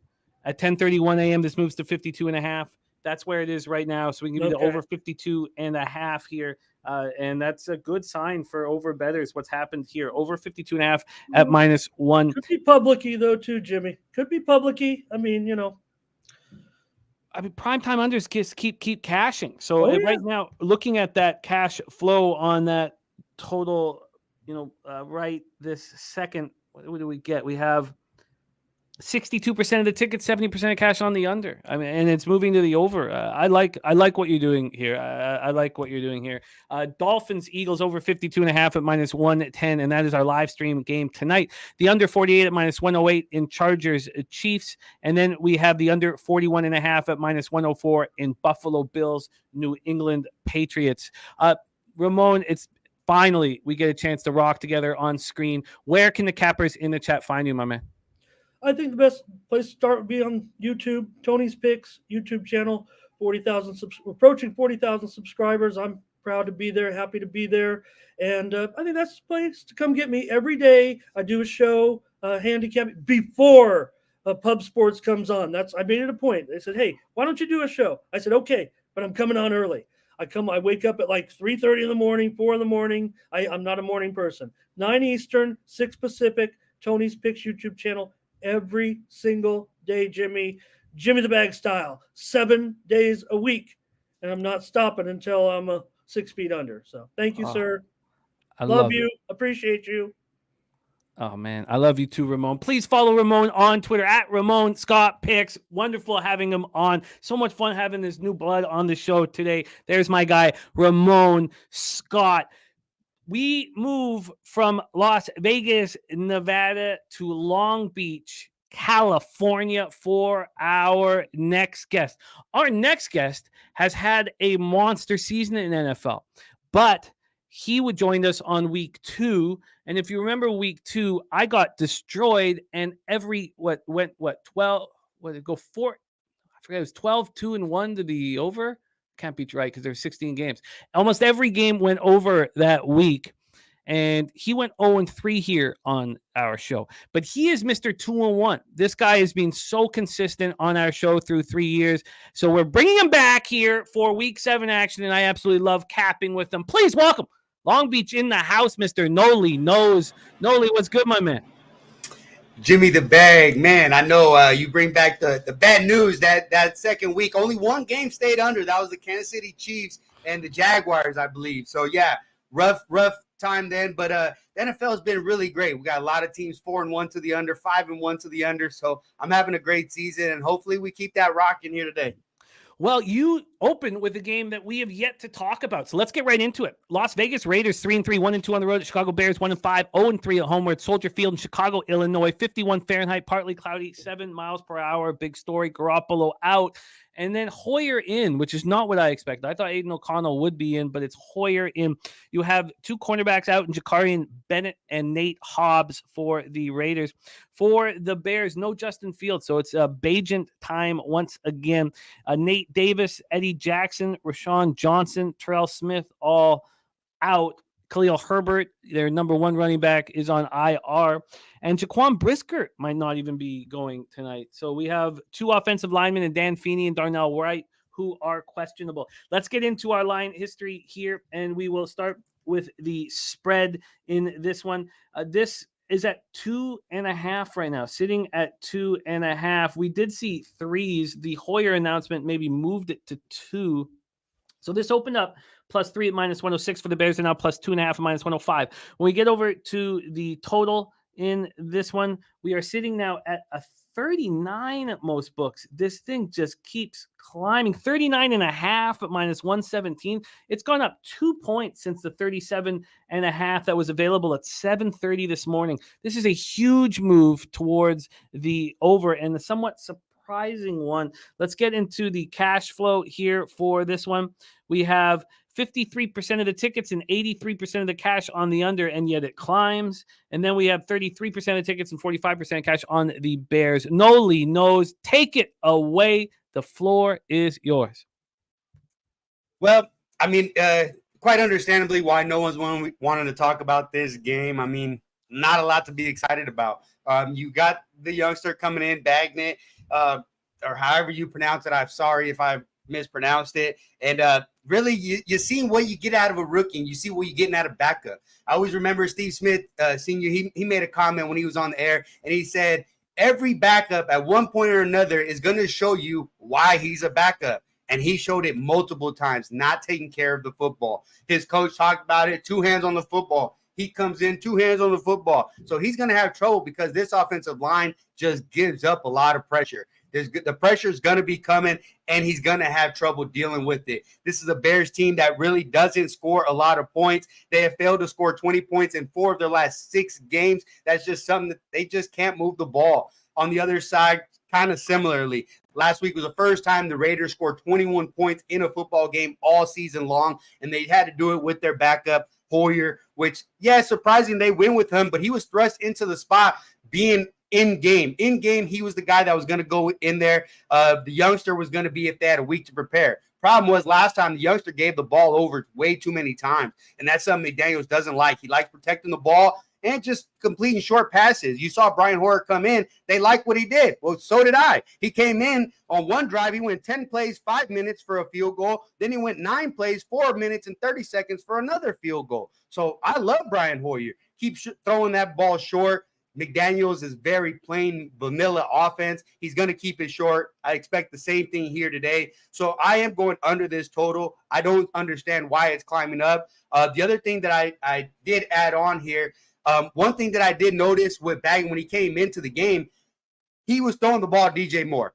That's it. Pretty much throwing the ball DJ Moore. 6 targets, 4 receptions in just the second half with Baggett in the play. So I'm looking at DJ Moore's over 4.5 receptions. I don't know how many yards he's getting, but I know he's getting the ball. So over 4.5 receptions for DJ Moore as well. DJ Moore over 4.5 receptions. What's the juice on that? If you have it, Got minus 115. Minus others might get something better. Minus 115. And then what do you want for record keeping purposes? We have a 39.5 at minus 117, a 39 at minus 111, a 38.5 minus 103. What would you prefer for your under? We'll do 38 because I got 37.5 and I'm happy with it. Under 38 is plus 104 right now at Pinnacle. So under 38 at plus 104 for Noli knows. We move on to the next spot on your board, and this is all going to be music to my ears because I'm on it as well. Take it away, Atlanta Falcons at Tampa Bay Buccaneers, Raymond James Stadium in Tampa, Florida. Take it away, my man. Yeah, 2 quarterbacks that are I love these type of quarterbacks. They're garbage. That's the way I see it. Baker's been garbage since the day he set in, and I continue to say that. I saw a report yesterday, and it talks about how Baker Mayfield, it's all on him, and whether you control him, that's what's going to determine the game. Because if you look at his rating in his 3 wins, he's got a 94 plus rating, and his 2 losses, he's got a sub 75 rating. But hold on a second. That's not the reason. The reason he's not able to perform is because they weren't able to rush in those games. If you look in his victories, they rushed for 75 and over 100 twice. And his 2 losses, under 50 yards rushing in both games. So if he doesn't have the rushing game, he's going to have trouble. And this Falcons defense, I believe, can slow him down enough to where you're putting the pressure on Baker Mayfield. And even at that, they don't really produce very many points. They're 24th in the red zone, and really just a team that's very vanilla as well. They move the ball very, very meticulously. Like I mentioned, in the red zone, they suffer quite a bit. Going against this Atlanta team who's 11th in the rush, I think they'll struggle. I'll reiterate some of the same things on the other side. Desmond Ridder, I don't think is the guy. I've never believed that. I believe a lot of things what looked great in college aren't there. His speed is looks a lot slower here at this level, and he doesn't have the defense to cover up the holes that he made, the mistakes that he made at Cincinnati. Those are 5th and 6th year guys covering up his mistakes. It's not the case here, right? So Desmond Ridder, I expect him to have a lot of trouble here because going against a stingy rush defense. 7th in the rush are the Tampa Bay Buccaneers. Overall, both these teams combined 9-2 to the under. I like the under. I don't think these offenses are very weak. Give me the under here, Jim. Under 37.5 at minus 109 available right now. I moved on to 38 on Tuesday. I love the look. I'm very interested in moving on your under Raiders Bears. I have no idea why it would be moving to the over right now. I can't fathom why that would be. It's only, but I have 35 minutes to make up my mind on that one. Let's move on to your next spot on the board, and I'm on this as well. This is one of the few times where I went up against a market move. I rarely do that. Take it away for us here, 4:05 p.m. Eastern, Pittsburgh Steelers, Los Angeles Rams at SoFi Stadium in Inglewood, California, Noli. Yeah, this game, honestly, a lot of it having to do with the Pittsburgh Steelers. They're coming off the bye, but that's not really my focal point. I just look at what they've done defensively and offensively. Defensively, they've done pretty well getting to the quarterback there. 15th in QB rate, 4th in completion percentage. So throwing the ball against these guys can prove difficult at times if TJ Watt could get in there. He is the league leader in sacks, tied for the league lead in sacks. And so that's going to be, I believe, a problem for the Rams because the hole for the Pittsburgh Steelers is the rushing game, right? But now they just lost another running back. They're down to 2 guys that they've got off the practice squad who are now playing for them. How well they're going to perform, and I'm not expecting the greatest. So I'd expect the Steelers to have a bit of upper hand, being able to get them down in the longer distances. And I'm still focusing on the Steelers offense. Look at their offense, 15.8 points per game. That ranks them 30th in the NFL. They're 22nd in third down conversion, and they are dead last in red zone percentage. So a big part of this is basically focus on the Pittsburgh Steelers. They're very plain vanilla offense as well. They take a long time to move the ball. They're very methodical. And hanging a 44 with that, to me, it just doesn't make sense. Overall, Steelers come in 4-1 to the under. Rams coming in at 4-2 to the under. I think this number just a little inflated here, so I took the under 44. I love it. I'm on that same number with you. We've seen Pinnacle move it to 43.5, which makes me very excited. Bovada's moved it to 43.5. BetOnline has that 44 juiced. We can get you that minus 108 over at Heritage. So let's lock that in. Under 44 at minus 108 for Noli Knows. Next up for you, Noli, we move to a player prop in Washington. Commanders at New York Giants at MetLife Stadium in East Rutherford, New Jersey. We have spoken about this game once with Bobano off the hop. How are you getting paid here, Noli? Yeah, this game's a little bit different. I'm gonna be attacking a little bit differently. If you look at just based on sack percentages, these two teams rank in the bottom percentages. They're 31st and 32nd, both of them, respectively. And I just expect a lot more sacks. A big part of it, Sam Howell. I actually talked about that the first time I was here. Sam Howell getting sacked just follows him. He's had close to a 10% sack rate in college. He's close to a 13 sack percentage here in the NFL. And some of the guys in the chat, they'll remember that Bears game. Bears came into that game with 1 sack. I told you guys they were going to record 4 sacks that game. They recorded 5. And that's what the Commanders do. That's what Sam Howell specifically does. He gives away sacks. And a big guy that he's not really performing the way that he should, but Sam Howell's going to run into him and give him a sack. And at a minus 110 or minus 105, depending on what you can get, I'm going with Thibodeau to record a sack here in this game. I just see it happening. He recorded 1 in each appearance against this team last year, and just Sam Howell likes to give him away. You might even want to take a shot at plus 200 with some of the other guys, some of the D tackles, because if you look at these game logs, Sam Howell just gives it away. We have Thibodeau sack at minus 110, and that's what it's available right now, minus 110? Yeah, minus 1. There are 105s available as well, but I got 110.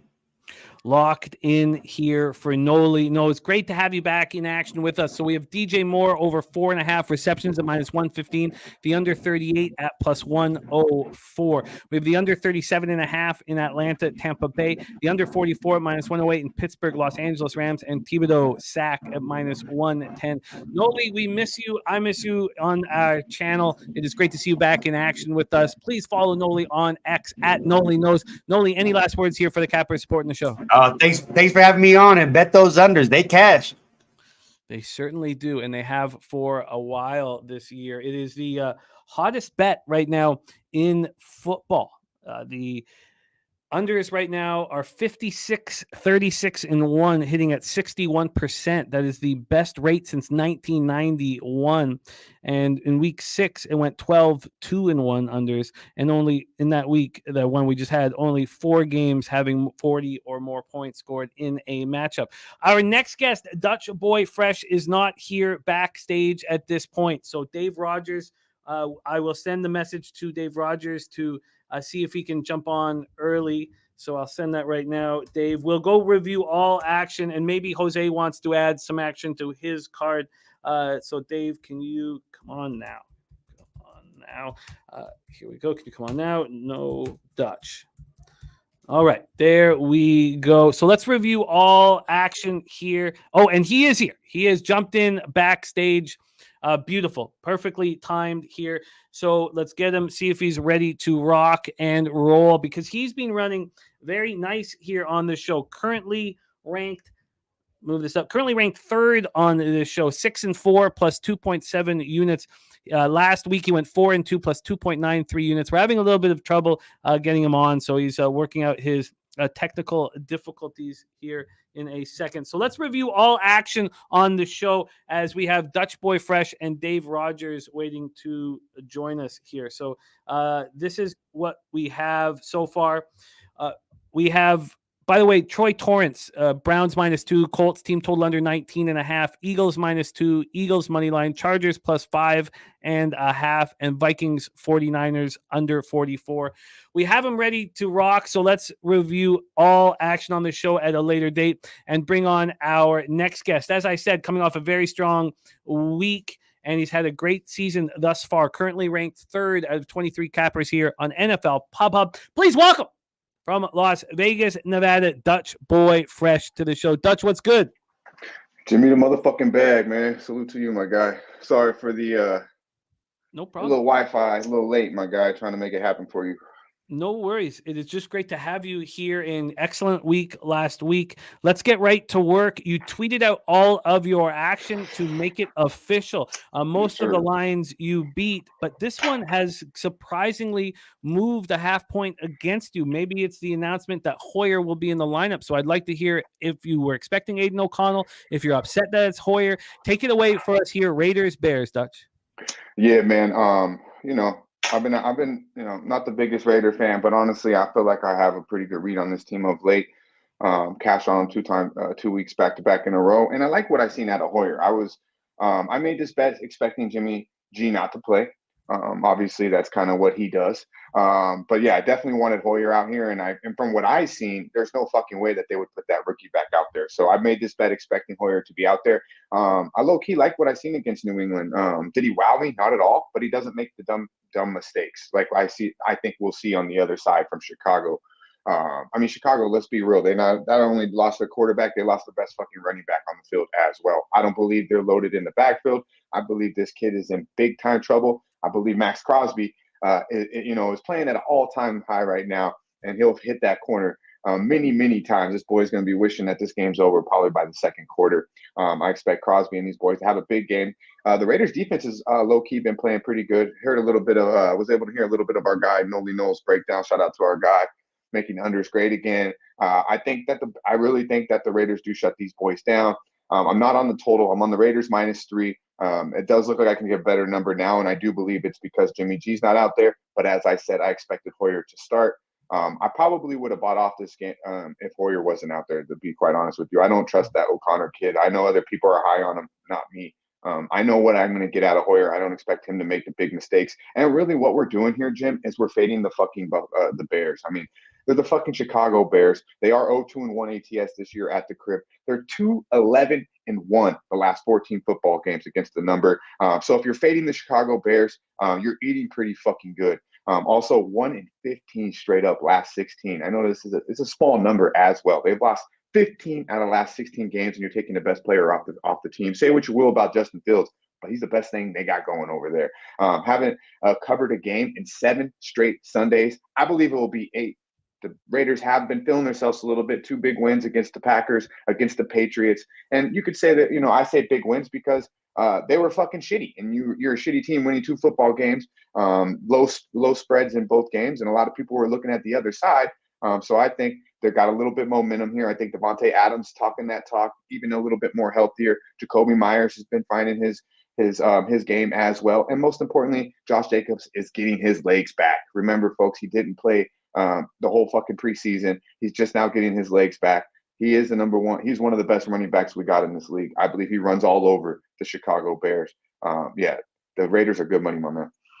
Locked in, tweeted that out on Tuesday afternoon, and he got in about somewhere around 12:30 when you locked in your plays. My plays didn't come in until about 12 hours later, and you got a really nice number on one game that we'll talk about later on. But next up for you, Buffalo Bills, New England Patriots. Dutchie, take it away. Yeah, man, this game right here, this I'm on the under 41.5. I really just think that the Bills are going to come out. That was kind of a cruise control game. We know this is a division game. We know these two teams know each other well. Say what you say about the New England Patriots, but I still believe they're well coached on defense, and they still have talent on defense. Obviously, missing some key positions, but I do believe the only thing that is a little bit shining over there in New England is that defense. I believe they'll keep somewhat competitive. The Bills probably should run away with this game here towards the end, but I honestly think that the Bills are kind of methodical down the field. They don't have really long drives. They have really long drives. So I do believe this clock will be ticking, and I honestly don't expect much from Mac Jones. Put Bailey Zappi out there. Whoever the fuck you're going to bring out there, I don't believe they're going to do too much. I know the Bills are missing some key pieces on defense, but this is still a top 10 defense in the league. 9 of the last 10 road games for the Buffalo Bills have went under. 5-2 this year. 5-2 the last 7 to the under as well. And 7 of the last 8 football games in October for the Buffalo Bills have went under. Pat's last 5 games also to the under. As I mentioned, their offense is fucking that bad, and their defense hasn't been playing up to par, but I do believe they'll play very well. I don't want to say very well, but I do believe they'll show up in a division game against the Buffalo Bills after, let's be honest, really being embarrassed here 3 weeks in a row. And 6 of the last 8 games have went under in conference for the Patriots as well. This game's got under all over to me, Jim. Under 41.5 for Bills, Patriots, DC Capper leaning in that direction as well. Next up, you have a double up on the total. We have the same action on the side. I'm on the other side of you, and I'm very concerned. We've seen the market move very swiftly in the direction of the Los Angeles Rams. You have side and total. Take it away. We're at SoFi Stadium in Inglewood, California for Steelers-Rams. Yeah, man, I like the under here. 13 of the last 14 for the Rams versus the AFC have went under. 4 of the last 5 for Pittsburgh against the NFC have went under, and 1-4 to the under this year for Pittsburgh. Pittsburgh's got a pretty solid defense. I mean, they got an all-world fucking defender, and Watt, I believe, leading the league in sacks. And Stafford has a tendency to get hit back there. So I wouldn't be surprised to see him in the backfield a little bit. Also, Fitzpatrick. These boys are pretty solid, actually, against quarterbacks as well, testing out pretty high with that secondary against, up and down quarterbacks throughout. Pittsburgh's schedule hasn't been that tough. But simply, I watched a lot about Pittsburgh this year because I was kind of a lot of question marks about this team. I thought that they had the pieces if Kenny Pickett could really be who I think Pittsburgh thinks he is. But I don't think they got it. I don't think they have a running game. I'm not that big on Najee Harris. And I don't really think Kenny Pickett is the ticket. I really don't. I think Matthew Stafford getting Cooper Kupp back is a lot bigger than people are talking about. They're 4-1 ATS this year. So the Rams have been a moneymaker. And at the crib, they handle business. I know people say it's not too much of a home field. They have covered 5 of the last 6 home games. Pittsburgh, I don't think is a good football team. I know they're off a bye here. I think we're getting a team in the Rams that are better coached. I do think McVay is a better coach than Tomlin. I think they have a better quarterback with Stafford than Pickett, and we're getting the home team with the Los Angeles Rams. I'm sure there'll be a lot of black and yellow in the stadium, but I like the Rams here. I think the Rams are an extremely undervalued team. They bringing Williams back up from the practice squad. I know they're a little light with the running backs, but one thing I know about McVay is he's kind of stick to the run a little bit. So as long as he doesn't abandon the run, I believe they run away with this football game. Simply, Pittsburgh just isn't that good. I don't believe they'll score enough to beat the Rams in LA. So I got the Rams -3, and I'm on the under as well. I am nervous about that afternoon action. I'm on the Steelers. I'd much prefer to have them at plus money if I had the 3, which I have a -110. I'm uncomfortable with the spot. Let's talk about your last game on the board. And this is what I was referring to as getting in 12 hours before me and getting a really nice line. I'm at this point, there's a lot of us extremely confident on the side that you are on, and I am extremely confident on it. And then of all people, Mr. Philadelphia backer Mikey M on the other side, which is a huge surprise, which will make our Sunday night stream even more enjoyable. Take it away for us, though, Dutch. The Sunday nighter Dolphins Eagles at Lincoln Financial Field in Philadelphia, Pennsylvania. Mike motherfucking Money, huh? He's on the pip slap play of the day. He's rolling with the Dolphins. And not today, boy. Not today. There'll be no water there in Philly, my man. It's going to be this game to me stood out an awful lot. As you mentioned, I jumped on this very early. And, I won't lie. Throughout the week, a lot of people, Eagles. But, man, I don't let that shit really get into my head, to be honest with you, Jim. To me, this was the best look on the card. I was eager to jump on it as soon as the Eagles gave that game away to the Jets. It stood out to me. I think the Eagles are a better team than the Miami Dolphins. The Miami Dolphins are cute, they're cute. I mean, they're nice.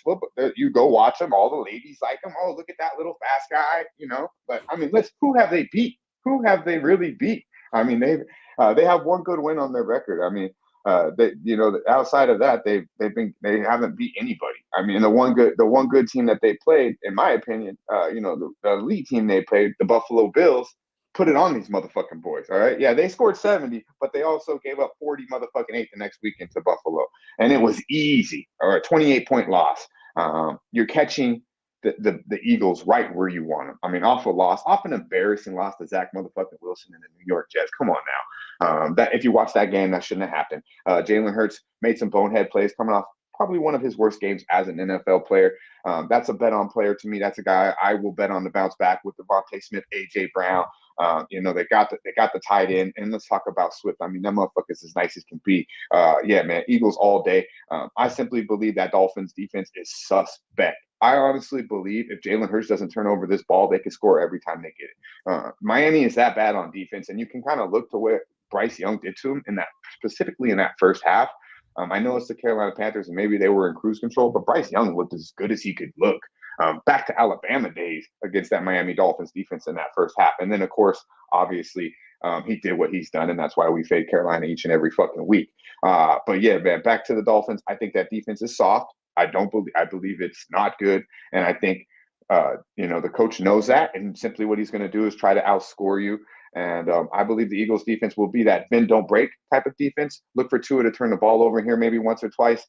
Tua's had an amazing start to this season. I believe it comes back down to reality a little bit on this Sunday in Philly. Jalen Hurts and the boys, I think, handle the Dolphins quite easily in Philly, my man.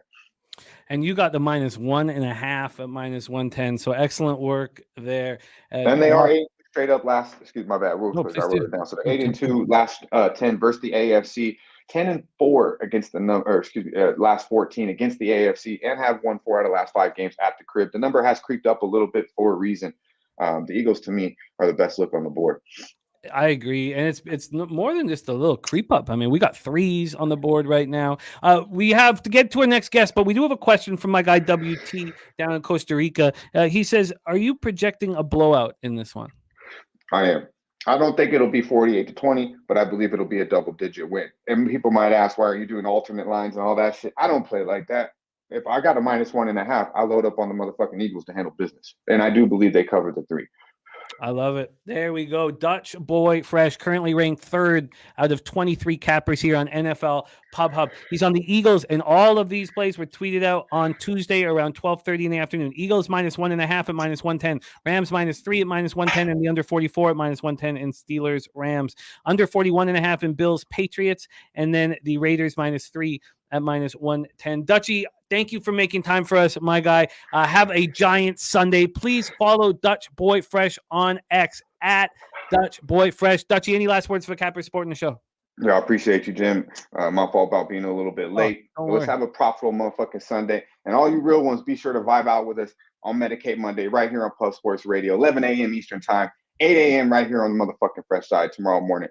But let's have a profitable Sunday, most importantly, Jim.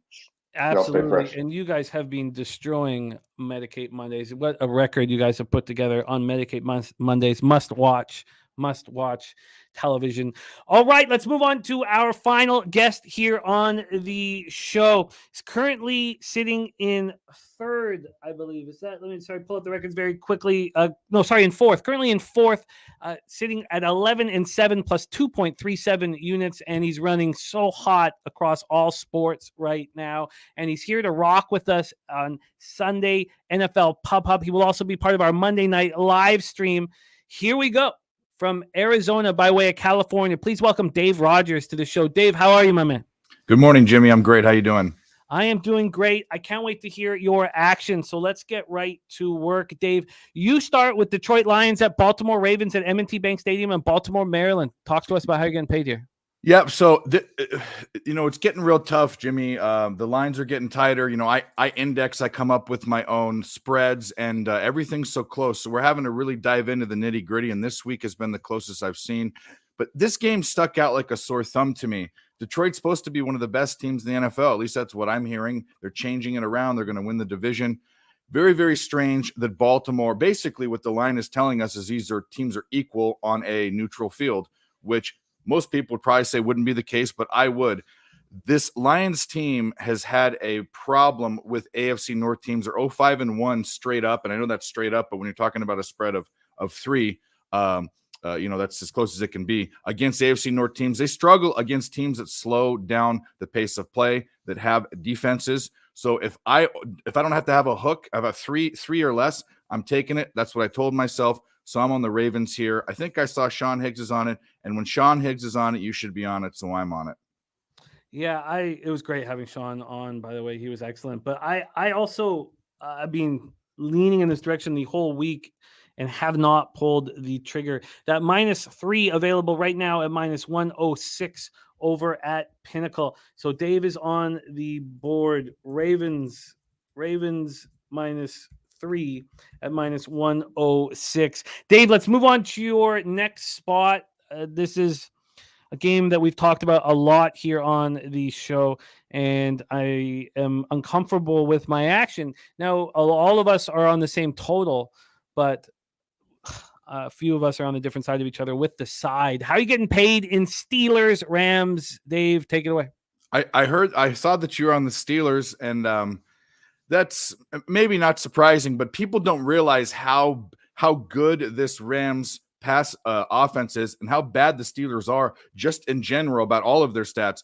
They are 30th in the league in offensive scoring, 15.8 points a game. They're 20th in defensive scoring, 22, which isn't just that far off of the middle, but here's where they're really bad. They are in the bottom 5 in nearly all statistical categories for both rushing and passing defensive stats. Teams are just have the ability to rack up points on this team, and Pittsburgh doesn't have the offense to come back and fire away. And when you have Cooper Kupp and Nakua, two of the hottest wide receivers in the NFL, I don't think that the Steelers team can keep up with the Rams. So look at props in this game, or at least I was looking at some props. I haven't landed on, I don't know which wide receiver to choose, but I said, screw it. I'm just going to take the Rams and lay the wood. Yeah, I get it. I'm, the Tomlin as in a dog at this number and coming off the bye and also part of it was you guys have made so much money off of the Rams, and so I feel like there is somewhat of a bias in play. But this market move towards the Rams has me very nervous. We see 3.5s on the board right now. Now that is plus 3.5 juice to Pittsburgh, but I'm very, very uncomfortable with my side action here. We have you on the Rams, though. Let's see if we can get you a 3. There are 3s out there. I think FanDuel has a 3. What's the juice? Do you have it there? Yeah, I'll pull it up right now. I just had it up. Rams FanDuel is 118. At -118 for Dave Rogers. Rams -3 at -118. Then we get into Chargers Chiefs over at Arrowhead Stadium in Kansas City, Missouri. I mean, talk about my card. I'm uncomfortable with almost every bet except the Eagles. Chargers Chiefs. I'm on the Chargers plus 5.5, and I'm very interested in the under. It's moved to 48. I wonder if it'll go up to 48.5. I did just move on the Raiders Bears under. So that is the lone addition so far from my card that's been up different times throughout the show. Take it away, Dave. Your final spot on the board here for us on NFL Pub Hub, Chargers, Chiefs. Well, it's good to hear that because I'm also on the Chargers plus 5.5. And this was, again, it's the eye test would tell you that Kansas City doesn't look like the same team. Not to say they're still not the best team in the AFC and they're going to go to the Super Bowl. It just doesn't look like that dominating style or fashion that they have. But the thing that really tipped me off on this was the Chiefs haven't covered at home against the Chargers since 2019. We have seen the Chiefs actually probably play better on the road than at home most of the past 2 seasons, in my opinion, like I said, at least by the eye test. But the fact that they haven't covered and the fact that 5.5 to me is a dead number, a dog number, I'm going to take it with the Chargers. So I'm on the Chargers getting the points here. And you're getting a 6 now. Fuck it. Let's go. Doesn't scare me. 6. Let's go. Chargers plus 6 here at minus 112. Dave Rogers currently ranked 4th out of 23 cappers here on NFL Pub Up. Dave, thank you so much for joining us. Tell us what's going on your Picks from Dave YouTube channel. Yep, Picks from Dave. We do live shows on Friday nights and all day on Saturday. Yesterday was an abridged version. There was an emergency that we had to deal with, but we dealt with it. So every single Saturday at 12 noon Eastern, we do the entire day of college football and any other sports that are on. We also do Nerd Talk on Friday nights, and then I will be on Jimmy's live show every Monday and Mike's live show every Thursday night. I love it. Thank you so much, Dave, for all of the hard work that you put in for us here at Pub Sports Radio. Keep getting that cash. I've been watching how you've been crushing, and it's great across all sports. Keep it up, my friend. Please follow Dave on X at Picks from Dave on Twitter or X. Thank you, Dave, for your time. Any last words here for the Capper Sport and Show? Thank you, Jimmy. Thank you, Jose, backstage. Love you guys. We'll see you soon. There he is. Our guy, Dave Rogers. Let's now review all action here on the show, all action, and that is pick number 12. I'm happy. I don't have much, that much 1 p.m. action, so I'm excited. I'm so excited by our live stream tonight. I cannot wait for Dolphins, Eagles, and it's not an official pick, but I've not been hitting on the live shows. I got off to that incredible start, and the last few shows have not gone my way. And it was like, look, how can I get out of the funk? So I went into the Pimp Slot Play Today mode of getting paid, and I put together a same game parlay, and I did put it in at Bet365 instead of sending it in so that we can, see what it's kind of fun to see what they're offering throughout but it's at 5-1. It's Eagles money line. Eagles team total over 23.5. Hurts anytime touchdown. AJ Brown anytime touchdown at 5-1. So I did move that on just my regular live bet unit. So just $100, but that's on top of the Eagles action. So I figured that maybe a fun bet like that might get me out of my live bet stream funk. Let's review all action here. All action. So I am on Buffalo minus 8.5, Tampa Bay minus 2.5, Atlanta, Tampa under 38, Pittsburgh plus 3, Pittsburgh, LA Rams under 44, LA Chargers plus 5.5, Philly minus 2, Minnesota plus 7, San Francisco, Minnesota under 44, and I just added the under 39 in Raiders, Bears. The Ravens minus 3 and the Broncos money line will end up just staying leans. Troy Torrance is on the Browns minus 2, Colts team total under 19.5, Eagles minus 2, Eagles money line, he got it at minus 125, Chargers plus 5.5, and Vikings 49ers under 44. Our Pub Sports Circa contest picks were 15, 14, and 2 because we're 0-1 right now on the week with the Saints. We have the Seahawks as our 5th pick, minus 7.5, Broncos 4th plus 1.5, Bills 3rd minus 8.5, and Lions 2nd plus 3. Bobano, he's on the Browns minus 3, the Lions plus 3, Commanders minus 2.5, juiced, Seahawks minus 9.5 in the over 44, Steelers plus 3.5, Chargers plus 6, the over 47.5, Packers money line and the over 44. And the over 51.5, Miami, Philly, and the Eagles minus 2.5. DC Capper says no Tampa Bay, Jimmy. Look, it is what it is, DC. It's okay being on the other side of each other. It just, it is what it is. I'm actually quite confident in my Tampa Bay spot. That's not one where I'm waffling here. I am not Vitalis doing Bucks first half. We have lots of guys on it. I am not. Mikey M gave it out as our in Pub here, but no, I'm just full game there. That's all the only thing I'm on. If Ritter wants to, deliver in the second half on the road, I will be surprised to see it. Mikey M, the aforementioned Mikey M, is on the Bills -1.5 in the under 47.5 teaser in Bills Patriots, and he's on Latavius Murray over 5.5 rush attempts and over 15.5 rush yards. He's on the Bucs first half -1.5 and full game money line. He's on Geno Smith interception at +180 in the over 44.5 in Cardinals Seahawks. He's on AJ Brown over 81.5 passing yards in Miami +3. He's on San Francisco -6.5 and Kittle touchdown at +180. I will not do the thing that we say with George Kittle, because if I say it once, it'll be in my head for the rest of the day, and I can't have it. Oh, he's also on Henderson there. Daryl Henderson touchdown +190 for the Rams. Sean Higgs making his NFL pub debut. He's on the Bucs -140. He's on the Ravens -3 at -110. He's on the under 48 at -110 in Chargers Chiefs and the Broncos +100. And he's on Eagles -133. J Dub says, what are Jeff Slaughter's picks? Maybe it's on, you can find, just go to Pub Sports Radio right now and go to the contest picks, and you can see everybody. If you go to detailed picks, hit the click on detailed picks, you'll see all of Slaughter's picks. He's not actually in first right now. Guillermo Zertucci has overtaken him. Guillermo Zertucci's 22-7-1 in our Cappers contest, which would place him fifth in the Circa Millions. If you finish the year in fifth in the Circa Millions, $300,000 is what you get paid. American. Brizzy, coming off 4-0, 6.40 units board sweepage, is on Rashee Rice over 38.5 receiving yards, anytime touchdown at +250. He's on Cooper Kupp anytime touchdown +115. And he's on Kenneth Walker anytime touchdown at -150. Ramon Scott also making his NFL pop-up debuts on the under 41.5 in Buffalo, New England, the under 48 in Chargers Chiefs, and the over 52.5 in Dolphins Eagles. Noli Nose is on DJ Moore over 4.5 receptions and under 38 in Raiders Bears. He's on under 37.5 in Atlanta Tampa. He's on under 44 in Pittsburgh Rams, and he's on Thibodeau sack at -110 in Commanders Giants. Dutch Boy Fresh is on the Raiders -3, the under 41.5 in Buffalo, New England, Rams -3 and the under 44 in Steelers Rams, and he's on the Eagles -1.5. That was all put out on Tuesday. Then Dave Rogers is on the Ravens -3, the Rams -3, and the Chargers +6.